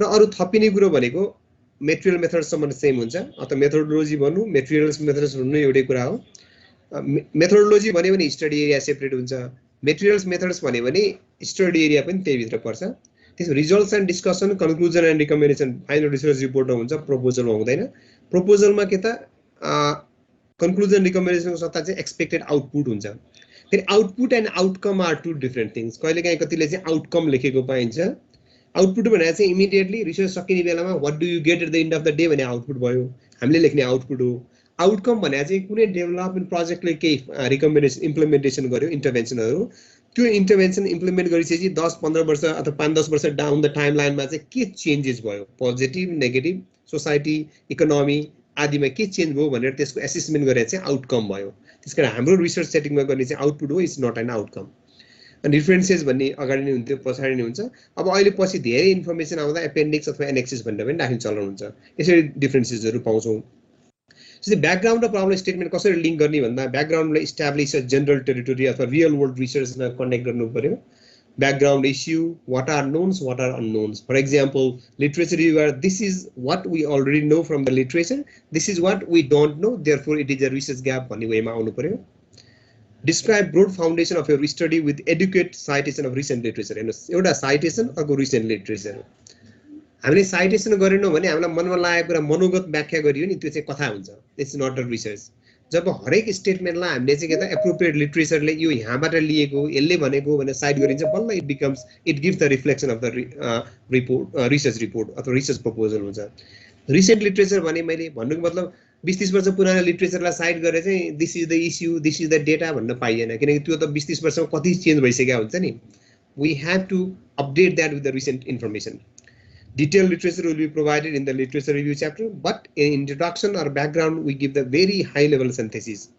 Mention recent literature on the topics. It reflects that you are up to date on the topics that you are going to research. Reflection indicate the general scope of your project or of your research. Problem statement what gaps are to be fulfilled, what problems are to be solved. Limit the variables you address in studying your problem or question.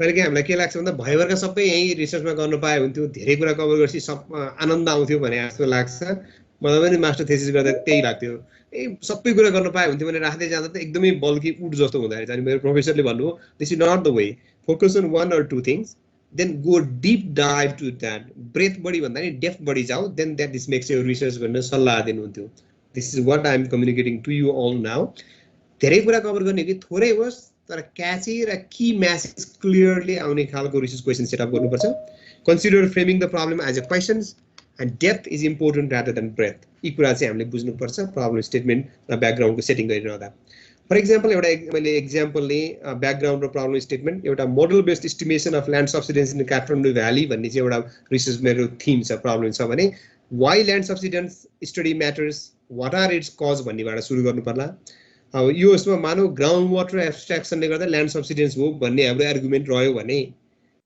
त्यो केही हामी literature citation गरेर केही कुरा लेख्छौँ नि त्यसपछि conclude that paragraph with the that ground water abstraction as a reason for land subsidence around the world भन्ने हाम्रो मात्रै होइन कि इन जेनरल यो हो भन्ने खालकोबाट चाहिँ कन्क्लुड गर्नु पर्ला अर्को प्याराग्राफ चाहिँ what are the approaches to estimate land subsidence for example model based होला डाइरेक्ट मेजरमेन्ट होला and so on what are their pros and cons and limitation भन्नेमा चाहिएला यसबाट के कन्क्लुड गर्नु पर्ला भन्दाखेरि हामीले कुन मेथड सेलेक्सन गर्न खोजेको त्यो मेथडको फर्ममा हामीले चाहिँ यसका बेनिफिट हुन्छन् यस्तो ठाउँमा यस्तो युज हुन्छ भनेर त्यसको फर्ममा चाहिँ राख्ने गरी लास्ट सेन्टेन्सले कन्क्लुड गर्नु पर्ला प्रब्लम स्टेटमेन्ट जाँदा एउटा study area specific problem for example काठमाडौँमा वाटर स्कार्सिटी छ ग्राउन्ड वाटर ओभर युज छ त्यसको इम्प्याक्टहरू छ current trend of ground water abstraction चाहिँ कन्टिन्यू हुनसक्छ यसले गर्दा ल्यान्ड सब्सिडेन्स हुनसक्छ र सब्सिक्वेन्ट पोसिबल कन्सिक्वेन्सेस आउन सक्छ भनेर लेख्नु पर्ला र यसमा कन्क्लुड के गर्छौँ भन्दा land subsidence as a potential risk in the area भनेर हामीले कन्क्लुड गर्छौँ म जस्ट मैले हाइपोथेटिकल प्रब्लमको कुरा गरिरहेको छु review and earlier studies on the land subsidence in the area अब हामीले यो इज अ पोटेन्सियल रिस्क त भन्यौँ अब यो हामीले भर्खर जिरोबाट सुरु गर्न खोजेको हो कि कसैले यसमा अलरेडी अध्ययन गरिसकेको छ किनकि कहिलेकाहीँ हाम्रो टेन्डेन्सी के हुन्छ यसमा रिसर्चमा गर्न लागेको थिएँ अब यसमा केही पनि स्टडी भएको छैन मैले नै सबै भने यसको चाहिँ भनौँ न सुरुवात पायोनियर जसरी चाहिँ हामीले लेख्ने गर्छौँ द्याट्स नट ट्रु पहिला चाहिँ त्यो एरियामा त्यो टपिक रिलेटेड अरू स्टडी के भएछन् तिनीहरूले के कुरा चाहिँ अलरेडी फाइन्ड आउट गरेका छन् र के चाहिँ दिज आर अननोन्स अथवा this is the still the gap भनेर आइडेन्टिफाई गरेको छ त्यो कुरा पत्ता लगाउनु पर्छ then it creates the need for the study then foundation for this study with respect to the earlier studies in the area भनेको पहिला यो स्टडी चाहिँ भइसकेको छ यसमा यो अन्डरस्ट्यान्डिङ भएको छ यो ग्याप छ त्यसैले मेरो अब्जेक्टिभ चाहिँ यो ग्यापलाई एड्रेस गर्ने हो भन्ने एकदमै क्लियरली आउनु पर्यो त्यसले चाहिँ scope of the study define गर्छ this is one of the ideas of thinking यसले तपाईँलाई उसको थिङ्किङ प्रोसेसलाई स्टिमुलेट गर्न तपाईँको टपिक्स अनुसार यो चाहिँ डिफ्रेन्ट वेमा तपाईँले फर्मुलेट गर्न सक्नुहुन्छ मुख्य अब्जेक्टिभ भनेको अब मैले अघि नै कोहेरेन्स लिङ्केजको कुरा गरेँ नि रिसर्च टपिक्सदेखि रिसर्च क्वेसन्स अथवा अब्जेक्टिभदेखि मेथोडोलोजीदेखि एक्सपेक्टेड आउटपुटसम्ममा क्लियर लिङ्केज हुनुपर्छ धेरै जस्तो प्रब्लम हुने भनेको यो लिङ्केज मेन्टेन गर्नलाई प्रब्लम हुने हो for example link it objective to key problem identified problem स्टेटमेन्टमा एउटा कुरा लेखेको छ रिसर्च अब्जेक्टिभ अर्कोतिर त हुन पाएन नि त अब्जेक्टिभ सेट गरेकै मैले यो सेट अफ प्रब्लम भएको हुनाले यो रिसर्चमा म यो क्वेसन चाहिँ एन्सर गर्न खोज्छु अथवा मेरो स्टडीको अब्जेक्टिभ यो हुन्छ भन्नु पर्यो नि त्यसकारण ब्रोड अब्जेक्टिभ र स्पेसिफिक अब्जेक्टिभ भनेर कम्तीमा 3 देखि 5 वटा स्पेसिफिक अब्जेक्टिभ तपाईँको स्टडीमा जेनरली डिफाइन गर्न सकिएला र त्यसलाई चाहिँ त्यो आइडेन्टिफाई गरिसकेपछि अब अब्जेक्टिभको स्टेटमेन्ट पनि टु एसेस टु क्यारेक्टराइज आदि इत्यादि हुन्छ जस्तै एक्टिभिटी जस्तो साउन्डिङ खालको अब्जेक्टिभ स्टेटमेन्ट हुनु भएन objective is a higher level compared to the activities. Use appropriate research questions to link the key problem to the corresponding objective and state limitation of the research. हामी कहिलेकाहीँ के त limitation भन्न हिचकिचाउँछौँ जहाँ limitation भन्यो सरले म्याडमले त्यही सोधिदिने हो कि झन् दुःख पाउने हो कि भने जस्तो लाग्छ be clear about what the study will not address यो हामीले क्लियरली स्पेल आउट गर्नुपर्छ यही चिजलाई मैले अलिकति अहिले प्रपोजलको हिसाबले भने एक्सपेक्टेड आउटपुट लेखेको छ नि मैले अब मैले रिसर्च सबै सकेर तपाईँ रिसर्च रिपोर्ट अथवा रिसर्च आर्टिकल लेख्दै हुनुहुन्छ भने त्यसमा चाहिँ यसको चाहिँ कन्टेन्ट अलिकति बढी हुन्छ मैले अघि नै भनिहालेँ यसमा पनि के त हामीले अब रिसर्च क्वेसन्सदेखि मेथोडोलोजीदेखि लिएर रिजल्ट डिस्कसनको सब सेक्सनदेखि लिएर कन्क्लुजन र करेस्पोन्डिङ कन्क्लुजन समेत करेस्पोन्डिङ अब्जेक्टिभसँग चाहिँ कोहेरेन्ट अथवा लिङ्केज हुने गरी चाहिँ मिलाउनुपर्छ सबभन्दा ठुलो प्रब्लमै यहीँतिर देखिन्छ किनकि कन्क्लुजन सट्ट लेख्या हुन्छ 3टा अब्जेक्टिभ छ 10वटा कन्क्लुजन लेखिदिन्छन् त्यो कुनसँग कनेक्टेड भने थाहा हुँदैन कन्क्लुजन कसरी आउनु पर्यो 3टा रिसर्च क्वेसन छ भने you should have 3 conclusion each corresponding to each research question or each objective त्यसरी भयो भने बल्ल कोहेरेन्स मिल्यो नि लिङ्केज मिल्यो नि लजिकल लिङ्केज होइन त्यसरी मिलाउनु पर्ने हुन्छ यो धेरैमा प्रब्लम हुने कुरा यसको अन्डरस्ट्यान्डिङ नगरेसम्म रिसर्चको क्वालिटी जति मेहनत गरे पनि जति दुःख गरे पनि जब त्यसलाई डकुमेन्टेसन प्रोपरली गर्न जान्दैनौँ नि अनि हामीसँग समस्या हुन्छ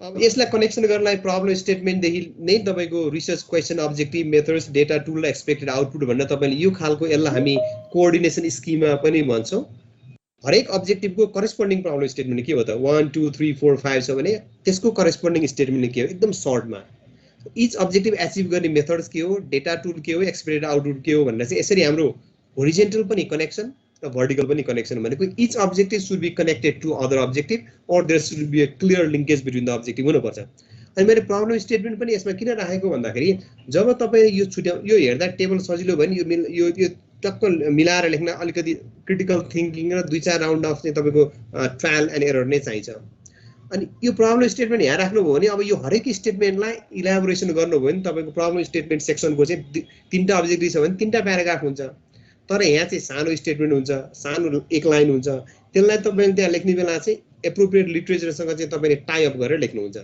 यो खालको चिजलाई हामी कोअर्डिनेसन स्किममा अथवा कहिलेकाहीँ लग फ्रेम पनि भन्छौँ यो बनाउन जाने भने बल्ल हामी चाहिँ के त यो कोहेरेन्स अथवा लजिकल लिङ्केज चाहिँ मेन्टेन गर्न सक्छौँ अब मैले टाइमको कारणले गर्दा म एक्जाम्पलमा गइनँ तपाईँहरू हेर्नु होला की प्रब्लम यो भर्टिकल लिङ्केज र horizontal linkage key problem research question to अब्जेक्टिभसम्म भन्नाले कसरी कनेक्सन भएको छ भने you can look in the example म पछि यो स्लाइड हाम्रो सुब्रतजीसँग सेयर गर्ला उहाँले जो कनेक्ट भएको छ उहाँहरूलाई अथवा यही उसको लिङ्कमा राखिदिन सक्नुहुन्छ then you would be able to access it similarly मैले यहाँ अब्जेक्टिभसम्म गएको छु अर्कोमा चाहिँ अर्को नयाँ सेटमा अब्जेक्टिभ लिएर त्यसको मेथड एक्टिभिटी डेटा र एक्सपेक्टेड आउटपुट दिएको छु please read them in your leisure time try to internalise it कसैलाई बढी जिज्ञासा भयो छलफल गर्न मन लाग्यो भने म इन्जिनियरिङ अध्ययन संस्थान पुल्चोक क्याम्पसमा सधैँ नै हुन्छु you can just call me you can take my contact from there and I will be always happy to discuss further whenever required है यो एक्जाम्पल म अहिले होइन भनेको त्यसपछि अर्को मेथड्सको कुरा आउँछ। मेथड्समा नि के हो त डेटादेखि लिएर इच मेथड्समा इलाबोरेसन गर्नुपर्ने कुरोमा हामीले यहाँ समस्या के देख्छौँ भन्दाखेरि यो गरियो भनेर लेखेको हुन्छ तर त्यसको अलाइनमेन्ट चाहिँ स्पेसिफिक अब्जेक्टिभसँग हुँदैन।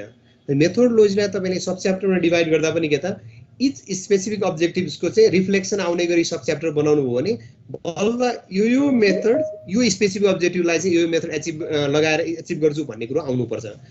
त्यहाँ कन्टेन्ट चाहिँ हुने तर त्यसलाई स्ट्रक्चरिङ राम्रोसँग गर्न नजाने प्रब्लमहरू धेरैको देखिन्छ। त्यो कुरालाई हामीले एप्रोप्रिएट सब च्याप्टर बनाएर त्यसको हेडिङ चाहिँ स्पेसिफिक अब्जेक्टिभ्समा अलाइन गरेर गर्नुपर्ने हुन्छ। अनि कहिलेकाहीँ सोसियल साइन्स रिलेटेड रिसर्च छ, पब्लिक भनौँ न सर्वे गर्नुपर्ने क्वालिटेटिभ रिसर्च छ भने इथिकल कन्सिडरेसनका कुराहरू पनि हुन्छन्। कहिलेकाहीँ तपाईँको कसैसँग इन्टरभ्यू लिइरहँदा उसको कन्सेन्ट लिएर लिनुपर्ने, कहिलेकाहीँ ह्युमन हेल्थसँग रिलेटेड कुरा छ भने नेपाल हेल्थ रिसर्च काउन्सिलबाट एप्रुभल लिनुपर्ने कुराहरू छन्। हाम्रो इन्जिनियरिङमा धेरै नपर्ला तर कहिलेकाहीँ पर्दा we should be careful with that. अर्को चाहिँ मेथोडोलोजिकल फ्लो चार्टमा क्ल्यारिटी ल्याउनुपर्छ। कहिलेकाहीँ सबै चिज लेखेको हुन्छ तर गोल मोटल कता हो कता कुरै बुझिँदैन। यसको लागि भने चाहिँ मैले एक्जाम्पल अब यो हाइड्रोलोजिकल मोडलिङको एक्जाम्पल तपाईँलाई सबै कन्टेन्ट चाहिँ रिलेभेन्ट नहुन सक्छ वाटरको विद्यार्थी बाहेकहरूलाई, तर यसमा यो कन्टेन्टमा नजानुहोस् ओभरअल यसको स्पिरिटमा जानुभयो भने यसले के दिनुपर्छ भन्दा जस्तै मैले 3वटा अब्जेक्टिभ छ भने इच अब्जेक्टिभ कहाँ एचिभ हुन्छ र त्यसको लागि इनपुट डेटा के हो, प्रोसेसिङ के हो र आउटपुट के आउँछ र अब्जेक्टिभ 1 को आउटपुट अब्जेक्टिभ 2 सँग कसरी फिड गर्छ भन्ने कुरामा क्ल्यारिटी चाहिन्छ। अहिले मेरो यो फ्रेमवर्कमा these are the inputs, spatial data temperature data input हुन्छ, यसलाई एक लेभलको प्रोसेसिङ इन्टरमिडिएट हुन्छ, त्यसपछि स्वाट भन्ने हाइड्रोलोजिकल मोडलिङमा फिड हुन्छ, यसमा क्यालिब्रेसन भ्यालिडेसन भएपछि बल्ल हाइड्रोलोजिकल सिमुलेसन मोडल रेडी हुन्छ। Characterise current hydrological behaviour and water resource availability भनेर चाहिँ यो हाइड्रोलोजिकल मोडल भन्नु यसको आउटपुट एउटै कुरा हो। यहाँनिर बेसलाइन हाइड्रोलोजी आयो भने चाहिँ this is the output of objective 1 भनेर यहाँनिर आयो। अब अब्जेक्टिभ 2 प्रोजेक्ट फ्युचर क्लाइमेट, यो हिस्टोरिकल क्लाइमेट डेटामा global climate model regional climate मोडलबाट डेटा लिएर योसँग कम्पेरिजन गरेर डाउन स्केलिङ गरेपछि फ्युचर क्लाइमेट डेटा तयार हुन्छ। दिस इज अब्जेक्टिभ 2 यहाँनिर आयो। यसलाई हाइड्रोलोजिकल मोडलमा फिड दिएपछि फ्युचरको चाहिँ वाटर ब्यालेन्स आदि आउँछ। करेन्टको वाटर ब्यालेन्सबाट फ्युचरको वाटर ब्यालेन्सको डिफरेन्स लियो भने क्लाइमेट चेन्ज इम्प्याक्ट आउँछ। यो अब्जेक्टिभ 3 हो। त्यसकारण अब्जेक्टिभ 1 को आउटपुट यहाँनिर, अब्जेक्टिभ 2 को आउटपुट यहाँनिर, अब्जेक्टिभ 3 को आउटपुट यहाँनिर, but they all are connected to each other. Interconnection clearly आछ नि। यहाँले पनि जुन रिसर्च गर्नुहुन्छ त्यसमा इच अब्जेक्टिभ बिचको इन्टरकनेक्सन, इनपुट के हुन्, प्रोसेसिङ के हुन् र आउटपुट के हुन् भन्नेमा क्ल्यारिटी बनाएर यो बनाउन जान्नुभयो। अघिनको कोअर्डिनेसन स्किमा अथवा लग फ्रेम र यो फ्रेमवर्क बनाउन जान्नुभयो भने ओभरअल आइडियालाई राम्रोसँग स्ट्रक्चर भएर आउँछ। अब त्यसलाई इम्प्लिमेन्ट मात्रै गर्ने काम हो। यो राम्रोसँग बनाउनु भने तपाईँको 20 to 25% काम चाहिँ सक्यो भन्ने बुझे हुन्छ। किनकि काम त धेरै गर्छौँ हामी, सबैजना मेहनती हुन्छौँ, त्यसलाई राम्रोसँग स्ट्रक्चर्ड वेमा गर्न जाँदा दुःख पाउने हो। अलराइट, त्यसरी जानु पर्ला। अर्को चाहिँ स्टोरी राइटिङ र रिसर्च राइटिङमा डिफरेन्स छ। म चाहिँ टाइम को लिमिटेसनको कारणले गर्दा मैले धेरै इलाबोरेसन गर्न अहिले सक्दिनँ होला, तपाईँलाई मेटेरियलमा पछि हेर्नु होला। स्टोरी राइटिङ भने चाहिँ फर एक्जाम्पल मैले यो कुनै पेपरको इन्ट्रोडक्सनमा भएको एउटै प्याराग्राफबाट लिएको इन्फर्मेसन हो। अब अहिले यहाँलाई पढ्न र हामी यसमा टाइम स्पेन्ड गर्न सक्दैनौँ टाइमको कारणले गर्दाखेरि मैले हाइलाइट गर्न खोजेको कुरो के भन्दाखेरि यो इन्फर्मेसन छ नि सर र मजाले global climate change adaptation in low income nations आदि इत्यादि भन्ने कोहेरेन्ट राम्रो फ्लो भएको रिसेन्टली हाम्रो एक्सेप्टेड पेपर हो। यसको चाहिँ यो कन्टेन्ट फ्लोको हिसाबले ठिक छ हैन त। तर के छ इस्यु के हो भन्दाखेरि चाहिँ do you see any issue in this one? मैले कसैलाई एक दुई जनाले कसैले शेयर गर्न सक्नुहुन्छ? Is it fine or is there any issue?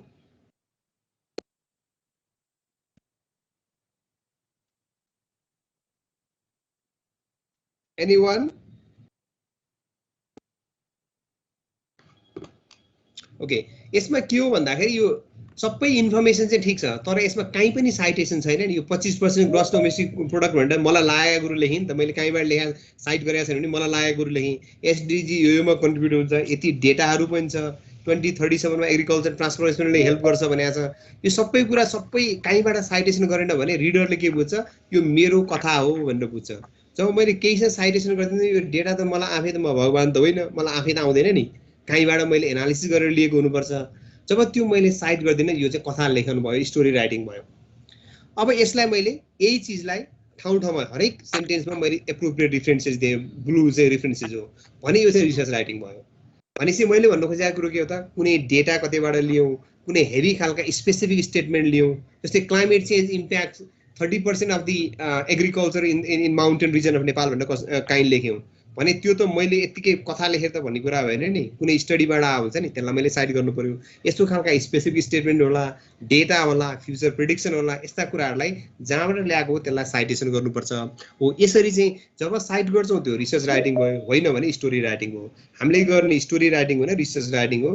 Therefore in research writing each and everything when we take from somewhere else, they should be cited properly.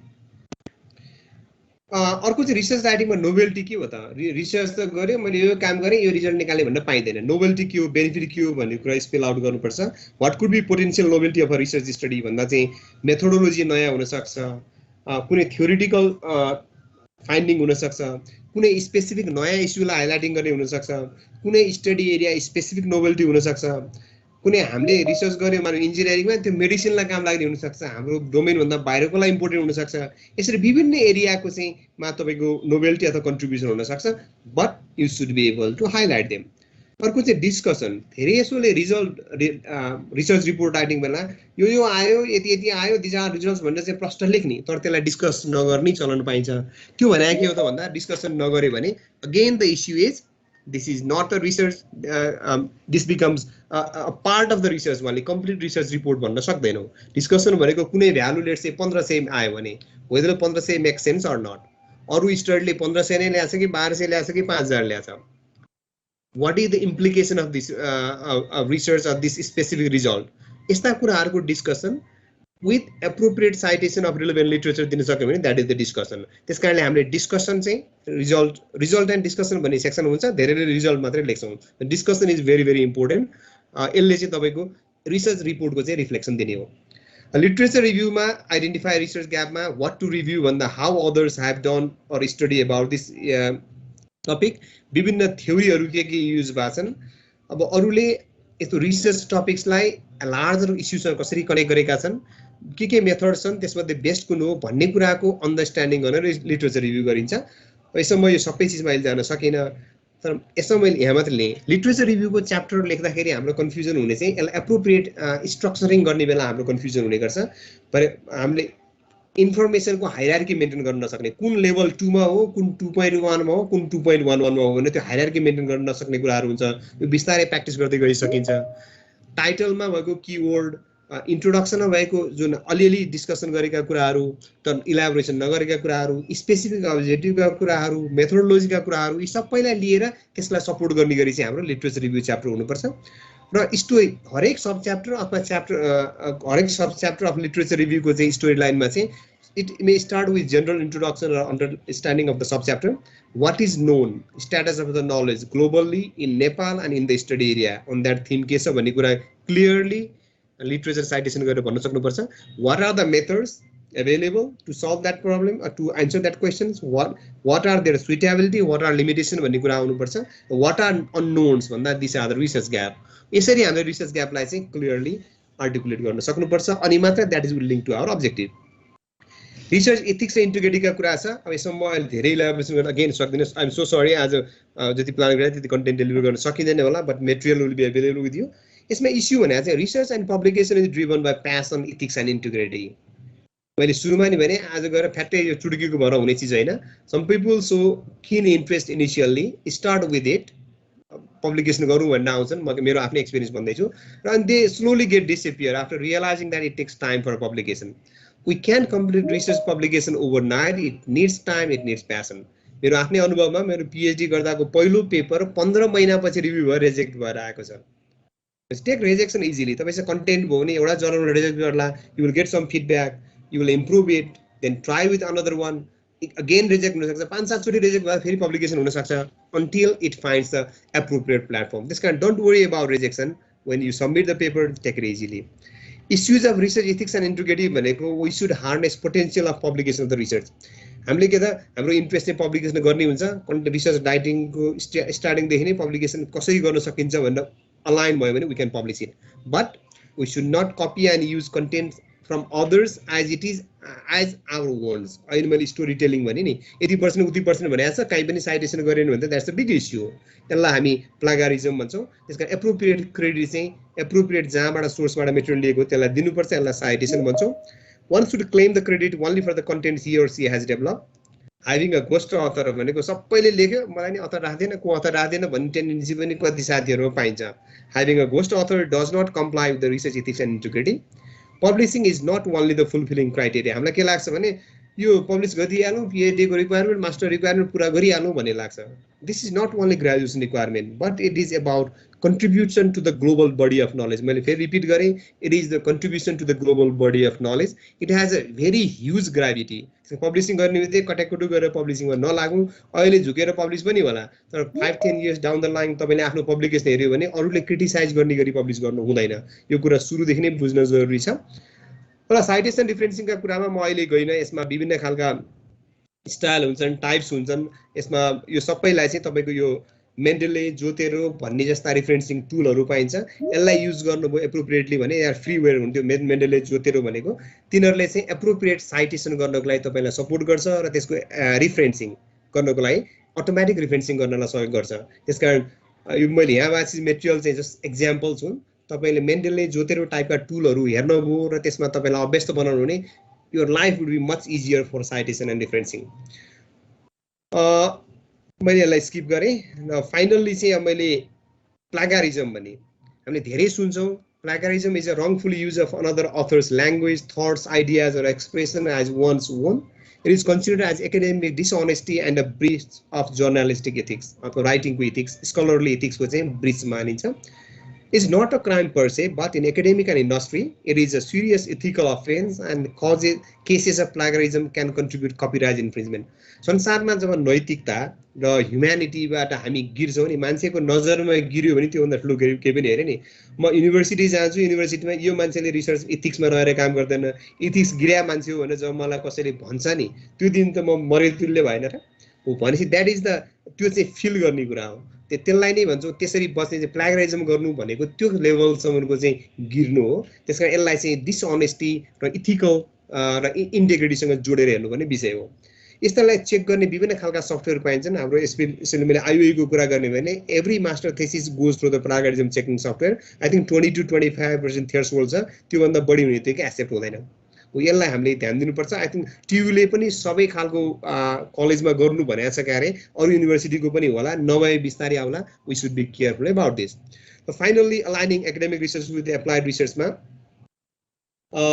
अब यो पार्टनरशिप गरेर हामीले एकाडेमिक्स र जुन प्र्याक्टिसमा रहेकाहरू चाहिँ रेगुलर इन्टरेक्सनमा रहने र हाम्रा एक्टिभिटी पार्टनर प्र्याक्टिसको एक्टिभिटीसँग अलाइन गर्ने गरेर हामी यो रिसर्च एकाडेमिक रिसर्चलाई एप्लाइड रिसर्चसँग अलाइन गर्न सक्छौँ।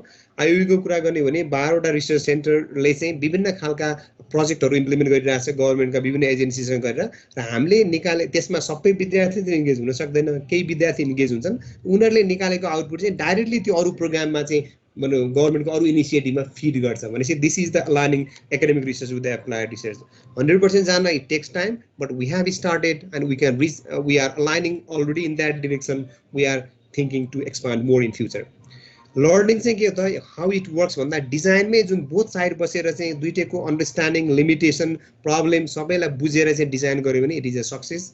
इम्प्लिमेन्टेसनमा ग्रेजुएट स्टुडेन्टलाई युज गर्ने र रिजल्टलाई डाइरेक्टली पोलिसी प्र्याक्टिसमा युज गर्न सकिन्छ। यसको की भनेकै बोथ साइडमा, एकाडेमिक साइडमा पनि जसले अब फन्डिङ एजेन्सी साइडमा पनि लाइक माइन्डेड change agent भयो भने it is possible. This is what we are doing at IOE these days for the last 1 year or more, 1 to 2 years. Future तिर म गएन, हामीले जानुपर्ने अल्टिमेटली डेटा नै हो। Data is a big issue, we should invest on that. र finally some take home मेसेजको कुरा गर्दा चाहिँ म रिसर्च प्रपोजलको पनि स्किप गरेँ किन मलाई यो सक्नु भन्ने खालको मेसेज आइसकेको छ। फाइनल्ली टेक होम मेसेजमा कुरा गऱ्यो भने research including proposal writing needs patience, dedication and skill matters. We should convince yourself and others as well. Discussion is very important in research report, but lacks in many reports. And discussion is a key. Once again, I am repeating. We all should develop a habit to write down discussion. Research and analysis is a skill that grows gradually with experience. आजको बोल्ने हुँदैन, म रिसर्चमा लागेको graduate 2005 देखि नै continuously छु. I have improved more compared to yesterday, but there's a lot to do from my side. मेरो realisation हो भनेको यो नेभर एन्डिङ प्रोसेस हो. एक्सपिरियन्ससँगै इम्प्रुभ हुँदै जाने कुरा हो. Learning of relevant tools, geospatial mapping, coding, data analysis, visualization, interpretation, यी कुराहरूको अन्डरस्ट्यान्डिङले हामीलाई रिसर्च स्किललाई खार्नलाई मद्दत गर्छ. Whatever I mean areas we are, but this helps a lot. Research ethics integrity is really important. One should claim credit only for work he has contributed. And horizontal learning, साथीसँगको लर्निङका कुराहरू भनेको एकले अर्कालाई sharing गर्ने. जस्तै म master student हो भने मलाई लागेको कुरा पहिला मेरो कलिगहरूलाई सेयर गर्ने, उनीहरूको फिडब्याक लिने, हामीले उनीहरूको फिडब्याक दिने, यो प्रोसेसबाट चाहिँ we can learn a lot. त्यसकारण भर्टिकल लर्निङ भने टिचरसँग लर्न गर्ने त सधैँ छ. त्योभन्दा पनि होरिजेन्टल लर्निङले it helps a lot to enhance your skill and understanding about research. Finally, universities require transformation in terms of future envisioning. अहिलेको way of thinking ले पुग्दैन. हामीले generally actually JNU Jawaharlal Nehru युनिभर्सिटीले भन्ने गर्थ्यो, government thinks today we think tomorrow भन्थ्यो. भनेको युनिभर्सिटीको कामै फ्युचरको डिरेक्सनलाई तय गरिदिने हो. And aligning efforts in that direction and align academic research with applied research with partnership is a key to move in that direction. With this, I conclude my presentation here. If you have any questions, I'll be happy to answer. Sorry that I had to skip some of the contents, but this material will be available to you. And as I mentioned earlier, I will be available for further discussion to the interested people whenever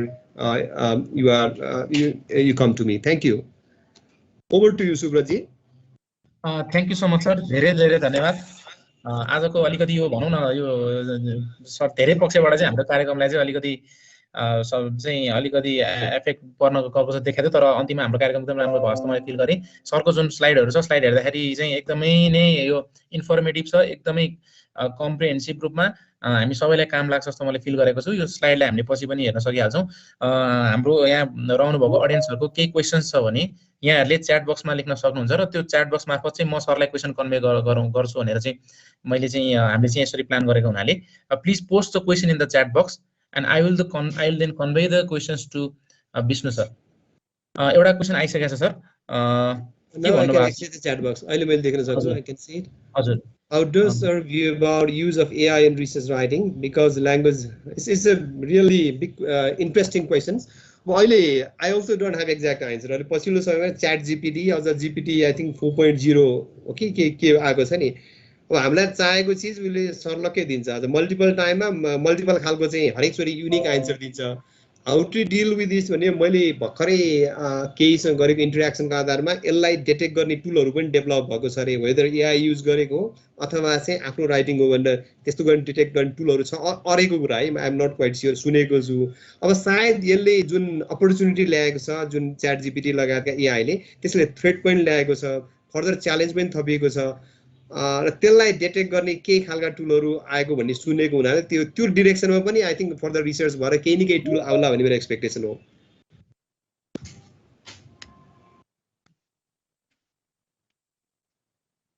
अरू कसै केही छ?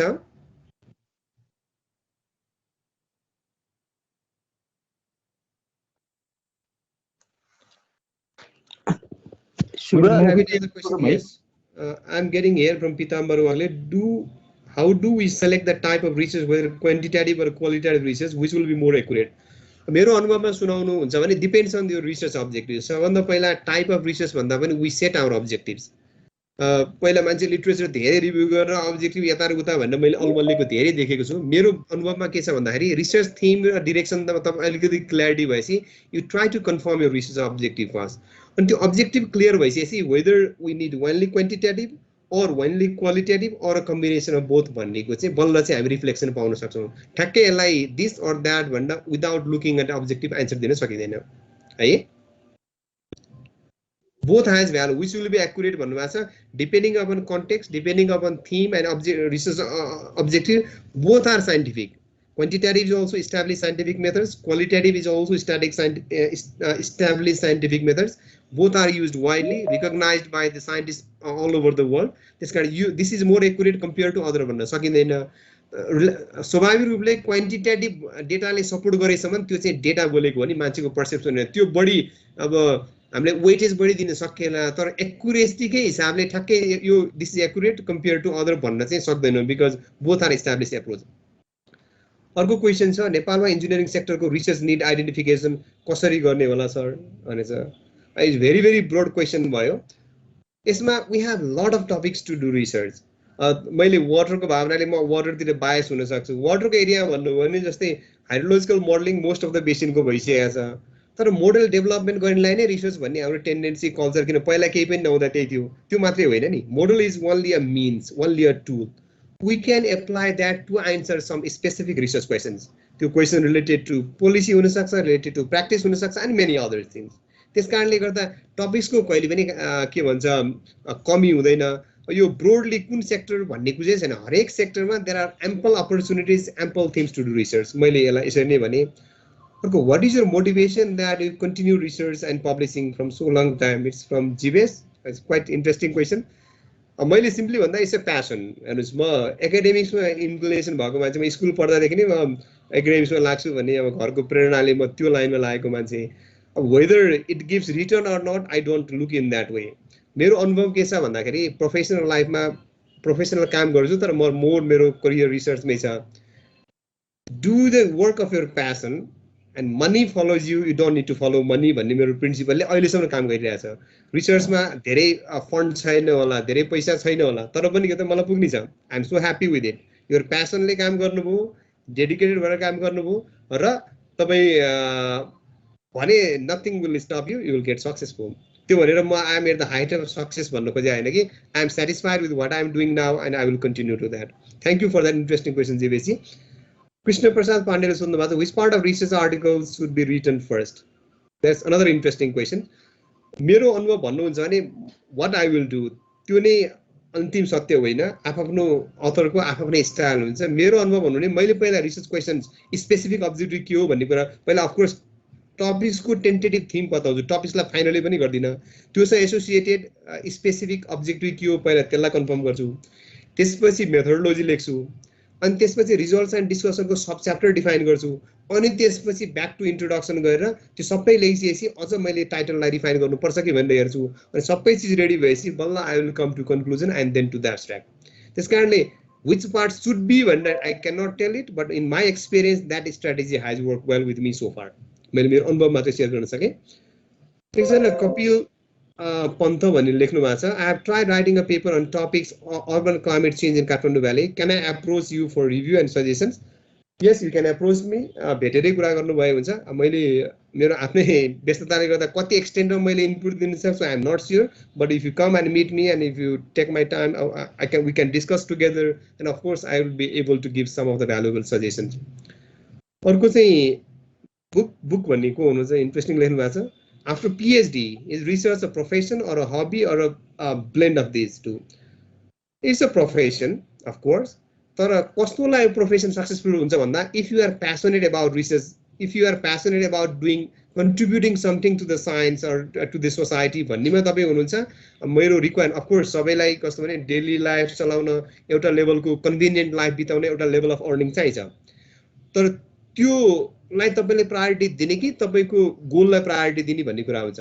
मैले अघि नै भने तपाईँ गोलमा prioritise हुनु भने आज तपाईँले भनेको जस्तो तपाईँको level of comfort in the life नहुन सक्छ। डेडिकेटेड गर्नुभयो भने डेडिकेसन प्यासनका साथ लाग्नु भने यु विल एचिभ द्याट। एउटा सर्टेन स्टेजमा पुगेपछि you don't need to look after, money will follow you. Of course you will not get money like the business person, but you will get money enough for your survival with the adequate comfort. त्यो चाहिँ मेरो अनुभवले त्यही देखाउँछ। त्यसपछि there is a type of Vijay Bhattrai, there is a hype that research article is most needed to achieve a foreign master degree. Is it so? Can you clarify? It's not always true. मेरो अनुभवमा अब अहिले पछिल्लो समय मैले जहाँ पढेँ नि, अब सबै ठाउँको त मलाई थाहा हुने कुरा भएन। इभन पिएचडीमा पनि रिसर्च आर्टिकल नभए पनि पिएचडी हुने ठाउँहरू छन्। जस्तै युरोपमा त्यो कल्चर छ, इभन युएसमा पनि केही युनिभर्सिटीमा छ मैले थाहा भएकोमा। तर त्यहाँ के हुन्छ भन्दा सुपरभाइजरले रिगरसली इभ्यालुएसन गरेर यो थेसिसको कन्टेन्ट यतिवटा आर्टिकल पब्लिसेबल छ भनेर उहाँले जज गर्नुहुन्छ।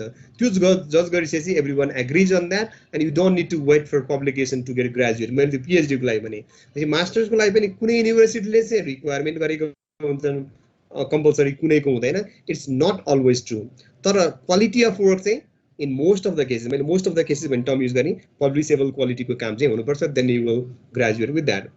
यदि मैले research question तपाईको question बुझे भने सही बुझे भने that is my answer. If not, please you can write another question again. Is research can be biased? Ethical questions on the it should not be, but sometimes yes, because हामीले देखेका छौं कतिपय Nobel लरेटहरुले research फाइन्डिङलाई fabricate गरेर चाहिँ कुनै cutting as साइन्समा मैले चाहिँ भन्नु न ब्रेक थ्रू गरी भनेर एकदम प्रतिष्ठित जर्नलहरु साइन्स भनि छ, नेचर भनि छ प्रकाशित गरेका, नोबेल प्राइज पाएका र पछि त्यो फाइन्डिङ भएर कति चाहिँ पेनलाइज भएका, कतिले आत्महत्या गरेका केसहरु पनि मैले सुनेको छु, पढेको छु। त्यो हिसाबले गर्दा चाहिँ बायस हुँदैन भनेर चाहिँ कसैले नै ग्यारेन्टी गर्न सकिदैन। That is the ethical research ethics र इन्टिग्रिटीका कुरा हो। That's up to the researcher, but it should not be bias चाहिँ प्रिन्सिपल हो। मैले बुझेको यति हो। लम्साल सन्देशले लेख्नु भएको छ, we are talking about how and why it is necessary for students. That is good, but while selection of the research topics, it would have been better if we could relate those topics to social aspects like DOR, water irrigation, so on. Now, the recent problem, it could have been easiest a civil engineering department to connect to those concerned department and manage funding for the student. What do you think about how we can do? Yes, it is certainly feasible. हामीले water resource research and development सेन्टरसँग कतिपय प्रोजेक्टहरु सुरु गरेका छौं। त्यसमा कतिपय चाहिँ आईओईमै फन्डिङ आएर त्यहीबाट विद्यार्थी एंगेज गरेका छौं। कतिपय जस्तै पोर र अहिलेको दुईटा एक्जाम्पल हेर्नु भने वाटरसँग रिलेटेड 4 जना विद्यार्थी गभर्नमेन्टको आई थिंक थर्ड क्लास हो कि सेकेन्ड क्लास अफिसरको स्यालेरी लिएर 8 to 9 मन्थ चाहिँ डब्ल्युआरआरडीसी मा गएर उनीहरुको हामीले डिफाइन गरेको थेसिस एरिया टपिक्सको एरिया रिसर्च गरेका एक्जाम्पल छन्। त्यस्तै पीएचडी को ग्रान्टको लागि पनि छ, मास्टर्सको लागि पनि अहिले भने जस्तै हामीले एउटा मैले एक्जाम्पल दिए, अरुसँग पनि अलाइन गरेर गर्न सकिन्छ। अहिले भर्खरै तपाईको Kathmandu valley water supply management बोर्डसँग हामीले 5 इयर्सको लङ टर्म पार्टनरशिप एग्रीमेन्ट गरेको छ, मैले इनिसिएटिभ लिएर। त्यसमा चाहिँ वर्षको अराउन्ड 3 जनालाई मास्टर थेसिसको लागि हामी सपोर्ट गर्छौं। अस्ति हामीले कल पनि गरेका थियौं, त्यो आईओई भित्रको लागि हो। त्यो कल अनुसार एप्लिकेसन आएर इभ्यालुएसन प्रोसेसमा छ। ब्याचलरको हरेक वर्ष 15 देखि 17 जनालाई इन्टर्नशिपको व्यवस्था गरेको छ, त्यही गएर उनीहरुका विभिन्न सेक्सनमा गएर काम गर्ने यस्ता इनिसिएटिभ सुरु गरेका छौं। यहाँले भने जस्तै सबै डिपार्टमेन्ट जाने it takes time. We have started the initiative and we will expand it further. Thank you for your concern and suggestion. Sapana Basyalले लेख्नुहुन्छ, what are the tips you would like to give for beginner who want to pursue a research? That's a great thing. First thing is you should get mentally prepared. किनकि it needs passion. मैले सुरुदेखि अहिले लास्टसम्म भने switch on off गरेर चाहिँ फ्याट्टा आउने जस्तो चीज हैन। मान्छेले धेरै अर्लिकल रिसर्चरहरु चाहिँ ओभरनाइट सक्सेस खोज्ने खालको इन्टेन्सनका साथ आएको मैले भेट्छु। That's not possible. प्यासन चाहिन्छ, 6-8 महिना, 1 वर्ष, 1.5 वर्ष, 2 वर्ष लाग्न सक्छ तपाईको फर्स्ट आर्टिकल आउनलाई। But if you are really prepared for that mentally and you are passionate about and you will continue dedicating your effort, you will be successful for sure. त्यो चाहिँ म भन्न सक्छु। Sir, I am going to enroll in MS Geotechnical in 2079 in Tech. Can I do my research under your supervision though you are from the water resources? यो मैले चाहिँ वाटरको भाव हुनाले मैले चाहिँ मसँग एसोसिएटेड नभए विषयमा मैले सुपरभाइज गर्दिनँ। मेरो आफ्नो इथिक्स मैले त्यो मेन्टेन गरेको छु। जियोटेक भित्र नि वाटरका कम्पोनेन्ट आयो भने जियोटेकका फ्याकल्टीले लिड गर्ने गरी म को लिड हुने गरी चाहिँ गर्न सकिन्छ। तर मैले चाहिँ प्राय सुपरभाइजन गर्न पहिला मैले क्यान्डिडेटसँग कुरा गर्छु, उसको रिसर्च टपिक्स हेर्छु, उसको डेडिकेसन हेर्छु। फर्स्ट टाइमै मसँग आउने विद्यार्थीलाई भन्ने भनेको if you are really prepared to work hard to get disturb and to get I mean to put a lot of your effort then come to me भन्ने मैले भन्ने गरेको छु। होइन भने मसँग आएर काम पनि छैन। मैले चाहिँ मसँग काम दुःखले गर्नुपर्छ, धेरै मेहनत गर्नुपर्छ, अरू रिसर्चरको भन्दा डबल काम गर्नुपर्छ, तर तपाईहरुलाई ट्रेन गरेर सक्षम बनाएर बनाउने जिम्मा चाहिँ मैले लिन्छु। That's how I normally tell to student. Same thing applies to you also. In writing thesis, how many literature review will be best? This is interesting questions. If you write about numbers, we can't put in numbers. कम्तीमा पनि तपाईको जुन research question छ नि त्यसलाई support गर्ने जुन topics का कीवर्ड देखि लिएर इन्ट्रोडक्सन देखि लिएर मैले अहिले मेथोडोलोजिजम भने नि ती सबै कुरालाई रिफ्लेक्ट गर्ने गरी adequate number of literature review गर्नुपर्छ। कम्तीमा पनि 40-50 वटा लिटरेचर नगरिकन तपाईलाई त्यो सेन्स आउँदैन। त्यति गरिसकेपछि अब कति बढी चाहिन्छ भन्ने चाहिँ तपाईले त्यो रिसर्च ग्याप कति एक्सटेन्टमा आइडेन्टिफाई गर्नुभयो भन्ने कुरो गर्दै गएपछि थाहा हुन्छ। त्यसकारण there is no fixed number, there is no upper or lower bound for that. बुकले फेरि लेख्नु भएको छ I want to pursue research, but I'm not sure on what topics. It will taking a year or two on commitment to job and then pursuing master, handle my progress on research. Process on research. Your question just लाग्छ.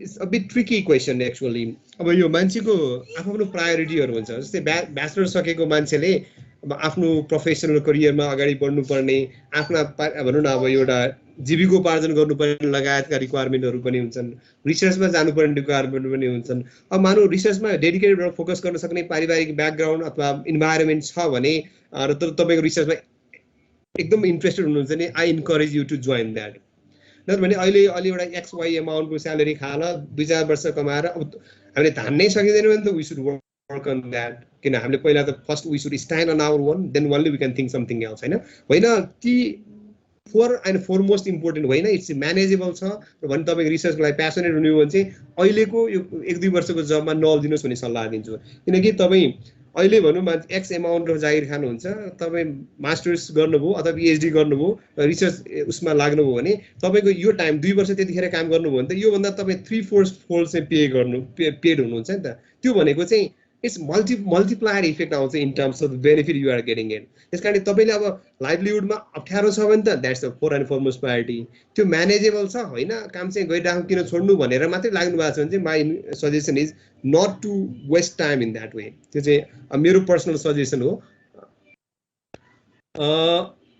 All right dear all please get connected with sir त्यो सुब्रतजी लेख्नु अर्को एउटा छ what are the common ways of acquiring funds for research in Nepal especially for young faculty do you think that we have enough investment in research in Nepal यो टोटालिटीमा investment in research हेऱ्यो भने हामीसँग प्रशस्त of course छैन तर मेरो अनुभवले के देखाएको छ भने अब यो सबै के अरे कन्टेक्चुअल र यो लक र यी सबै कुराले गभर्न गर्दा रहेछ मैले आइओईमा आएर गरिरहेको के हो भन्दाखेरि मैले चाहिँ विभिन्न खालका गभर्मेन्ट डिपार्टसँग पर्सनल एप्रोच गरेर रिक्वेस्ट गरेर उनीहरूको प्रोग्राममा फन्डिङ राख्न आएर त्यो ल्याएर रिसर्च प्रोजेक्टहरू रन गरिरहेको छु त्यो अनुभवले के देखाउँछ भने मलाई इन्डिभिजुअली सुन्नु भने I don't think funding is a issue मेरो त्यो अनुभव देखाउँछ किनकि मैले स्पेसली आइओईलाई अथवा गभर्मेन्ट इन्स्टिट्युसनलाई राखेर कुरा गर्दा but that is not the case for all the faculties एउटा चाहिँ युजिसी ग्रान्ट छ अर्को चाहिँ तपाईँले मैले देखेको कोलाबोरेसन किनकि कहिलेकाहीँ अरू इन्स्टिट्युसनमा हुने साथीहरू हुनुहुन्छ भने गभर्मेन्ट इन्स्टिट्युसन हुनु र अरू इन्स्टिट्युसन भनेको एकाडेमिक इन्स्टिट्युसन हुनुमा त्यो एक किसिमको फरक छ त्यसलाई हाम्रो फन्डिङ सिस्टमले राम्रोसँग समेट्न सकेको छैन मैले सुनेको युजिसीका कतिपय फ्याकल्टी ग्रान्ट चाहिँ प्राइभेट भनौँ न इन्टिटीमा काम गर्ने एकाडेमिक रिसर्च फ्याकल्टीहरूलाई पनि छ भन्ने सुनेको to what extent I am not quite sure होइन भने अरू चाहिँ जो इस्टाब्लिस रिसर्च इन्स्टिच्युट फ्याकल्टीहरू छ उनीहरूसँग कोलाबोरेसनमा मिलेर काम गर्दा चाहिँ त्यो रिसोर्सहरूलाई एक्सेस गर्न सक्ने पोसिबिलिटी हाई हुन्छ यदि तपाईँले सुन्नुभएको तपाईँ टियुमा हुनुहुन्छ भने टियुमा पनि लास्ट 2 वर्षदेखि ठुलो एमाउन्टको फन्ड भएर त्यसलाई चाहिँ तपाईँको इम्प्लिमेन्ट गरिरहेको छ त्यो 25 लाखदेखि 50 लाखसम्मको ग्रान्टको छ त्यो डिफ्रेन्ट टाइपको छ त्यो पछिल्लो समयमा त्यो रिसर्चमा इन्भेस्टमेन्ट र रिसर्चको फन्डको एभाइलेबिलिटी बढ्दै गएको मैले चाहिँ अनुभव गरेको छु तर एक्सेसको लागि चाहिँ मैले अहिले भने लक भनौँ न आफ्नो डेमोन्स्ट्रेटेड भनौँ न क्रेडेन्सियल्स र अरू खालका चाहिँ भनौँ कनेक्सन अल्सो म्याटर्स मैले अघि नै चेन्ज एजेन्ट भने नि जुन ठाउँमा फन्ड छ जुन ठाउँमा तपाईँ गर्ने इन्ट्रेस्ट छ त्यहाँ लाइक माइन्डेड पिपुल भयो र एकअर्कालाई ट्रस्ट गर्ने वातावरण हो भने sometime it is easier to mobilize the fund मैले सायद यति नै भने यसमा okay we do conclude at 30 business sir all right interfere गरे let's not take any more questions किन भन्दै अब हामीसँग टाइम एकदमै कम छ हामी केही क्वेशनहरु छ भने सरसँग पछि डाइरेक्ट कन्ट्याक्ट पनि गर्न सकिन्छ I personally thank a lot to all the participants है तपाईले यति राम्रोसँग इन्टरएक्टिभ भएर तपाईले मल्टिपल क्वेरी राख्नु I am so much excited तपाईको अरु क्वेशनहरु के छ भने सुब्रतजीले मलाई शेयर गर्नु होला then I will share with you presentation पनि I will share with सुब्रतजी I think उहाँले यो च्याट बक्समा राख्नु भने सबैको एक्सेस हुन्छ है के आई एम नट श्योर अथवा तपाईहरुले सुब्रतजीसँग कन्ट्याक्ट गरेर चाहिँ you can take a copy from that र भविष्यमा केही डिस्कसन गर्नु पर्यो केही फर्दर consultation गर्नु पर्यो भने I am always available. I am so excited that many people are interested in research and want to learn many aspects of this. I am not that accomplished person, but I am always happy to share and maybe whatever I know so far. Thank you so much. विशेष धन्यवाद आजका मेरा प्रस्तोता professor doctor Bishnu Prasad Pandey sir for your perfect presentation. Depth knowledge सम्पूर्ण साथीहरू, अब यसमा research सम्बन्धमा रिसर्चका कन्टेनर के हुनुपर्ने, कसरी रिसर्चलाई सिस्टेमेटिक बनाउनु पर्ने भन्ने सम्बन्धी स्पेसल्ली एकाडेमिक इन्स्टिट्युसनमा रिसर्च कस्तो हुनुपर्छ अथवा रिसर्च एकाडेमिक इन्स्टिट्युसन बेसमा रहेर धेरै कुराहरू विष्णु सरले भन्नुभयो। र अब यसमा एकाडेमिक इन्स्टिट्युसनसँगै हामीहरूले गभर्मेन्ट सेक्टरमा रहनुभएका अफिसरहरू हुनुहुन्छ, उहाँहरूको प्रमोसनमा पनि पेपर बेसको क्वेसन एन्सर सँगसँगै रिसर्च बेसको करियर डेभलपमेन्ट प्रमोसनका अप्सनहरू पनि ल्याउनुपर्छ भनेर गभर्मेन्ट सेक्टरमा रहनुभएका कैयौँ साथीहरूको पनि कुरा आइरहेको छ। यसमा विभिन्न युनिभर्सिटिजहरूलाई गभर्मेन्टले फन्डिङ गरेको छ, तर स्टिल गभर्मेन्टका कैयौँ प्रोजेक्टहरूमा टेक्निकल फेलर भयो भने एकाडेमिक इन्स्टिट्युसनहरूलाई सजिलै त्यहाँनिर रिसर्चको लागि अनुमति दिने अलिकति समस्या जस्तो छ। जस्तै सिक्टाको एउटा समस्या आयो। अब सिक्टाको डिटेल टेक्निकल हेर्न पर्यो भने एकाडेमिक इन्स्टिट्युसनलाई जुन रूपमा डेप्थ नलेज, जुन रूपमा रिसर्च आउनुपर्ने हो ताकि नेक्स्ट इरिगेसन प्रोजेक्टहरूमा त्यो खाले फेलहरू नदोहोरियन्, त्यसको लागि जो गभर्मेन्ट सेक्टरमै हुनुहुन्छ ती साथीहरू त्यहाँनिर रिसर्च गरेर त्यसैबाट करियर डेभलपमेन्ट पाथ अगाडि जान सक्यो भने त्यो खाले चाहिँ हामीले प्र्याक्टिस गर्न सक्यौँ र पोलिसी लेभलमै हामीले इन्टरभेन्सन गर्न सक्यो भने यो रिसर्च हामीहरूको एकाडेमिक इन्स्टिट्युसनसँगै गभर्मेन्ट इन्स्टिट्युसन अझै जान्छ जस्तो लाग्छ। सँगसँगै प्राइभेट कन्सल्टेन्टहरू, उहाँहरूलाई धेरै कुराहरूको नलेज हुन्छ, तर अझै पनि केही समस्याहरू छन्। एकाडेमिक इन्स्टिट्युसनमा सानो केही कुरा भए पनि यसलाई चाहिँ पब्लिस गरिहालौँ, यो मेरो करियरको लागि यो बेनिफिट गर्छ, बेनिफिसियल छ भनेर अगाडि बढ्ने खाले र रिसर्च फर्ममा ल्याएर पेपर पब्लिस गर्ने खाले छ भने धेरै प्राइभेट कन्सल्टेन्सीहरू, त्यस्तै गरेर कन्ट्र्याक्टरहरू अथवा इन्जिनियरिङ प्रोफेसनलहरूले जुन रूपमा नलेजहरू उहाँहरूसँग छ त्यो अझै पब्लिस भएर आउन सकेको छैन। त्यसको लागि सम्पूर्ण रिसर्चका पार्टहरू प्राइभेट कन्सल्टेन्सी, त्यस्तै गरेर private professional, government professional, academic institution सम्पूर्णमा यो आवश्यक छ। जस्तै सानो इक्जाम्पलमा, अब म लास्ट दिएछु, सानो इक्जाम्पलमा यदि एयरलाइन्समा कुनै समस्या आयो, फरक प्रकारको समस्याको कारणले गर्दाखेरि एयरलाइन कुनै एउटा चाहिँ हवाईजहाज दुर्घटना भयो भने त्यसको वर्ल्ड वाइड नै त्यसको नलेज सेयरिङ हुन्छ। टेक्नोलोजी कहीँ समस्या टेक्नोलोजी ट्रान्सफर गर्नुपर्ने छ भने टेक्नोलोजी ट्रान्सफरको अप्सन त्यहाँनिर जान्छ, अथवा एउटा कुनै समस्या त्यसको समाधान, त्यसको रिसर्च इनोभेसन वर्ल्डभरि नै फैलिन्छ। त्यसकारण हामी इन्जिनियरिङ सेक्टरमा पनि यसलाई हामीले रिसर्चलाई थप प्रभावकारी कसरी बनाउन सक्छौँ त्यसको लागि पुनः हामीहरू सम्पूर्ण प्राइभेट इन्स्टिट्युसनदेखि लिएर एकाडेमिक इन्स्टिट्युसनदेखि लिएर गभर्मेन्ट इन्स्टिट्युसन सबै अगाडि बढ्नुपर्छ। र आज जुन विष्णु सरले जुन प्रकारको प्रेजेन्टेसन दिनुभयो र अब अझै यसका डिफ्रेन्ट एस्पेक्ट प्रेजेन्टेसन डिफ्रेन्ट एस्पेक्टमा रहेर रिसर्चहरू कसरी गर्न सकिन्छ यसका सिरिजहरू हामीले आगामी कार्यक्रममा गर्दै जानेछौँ।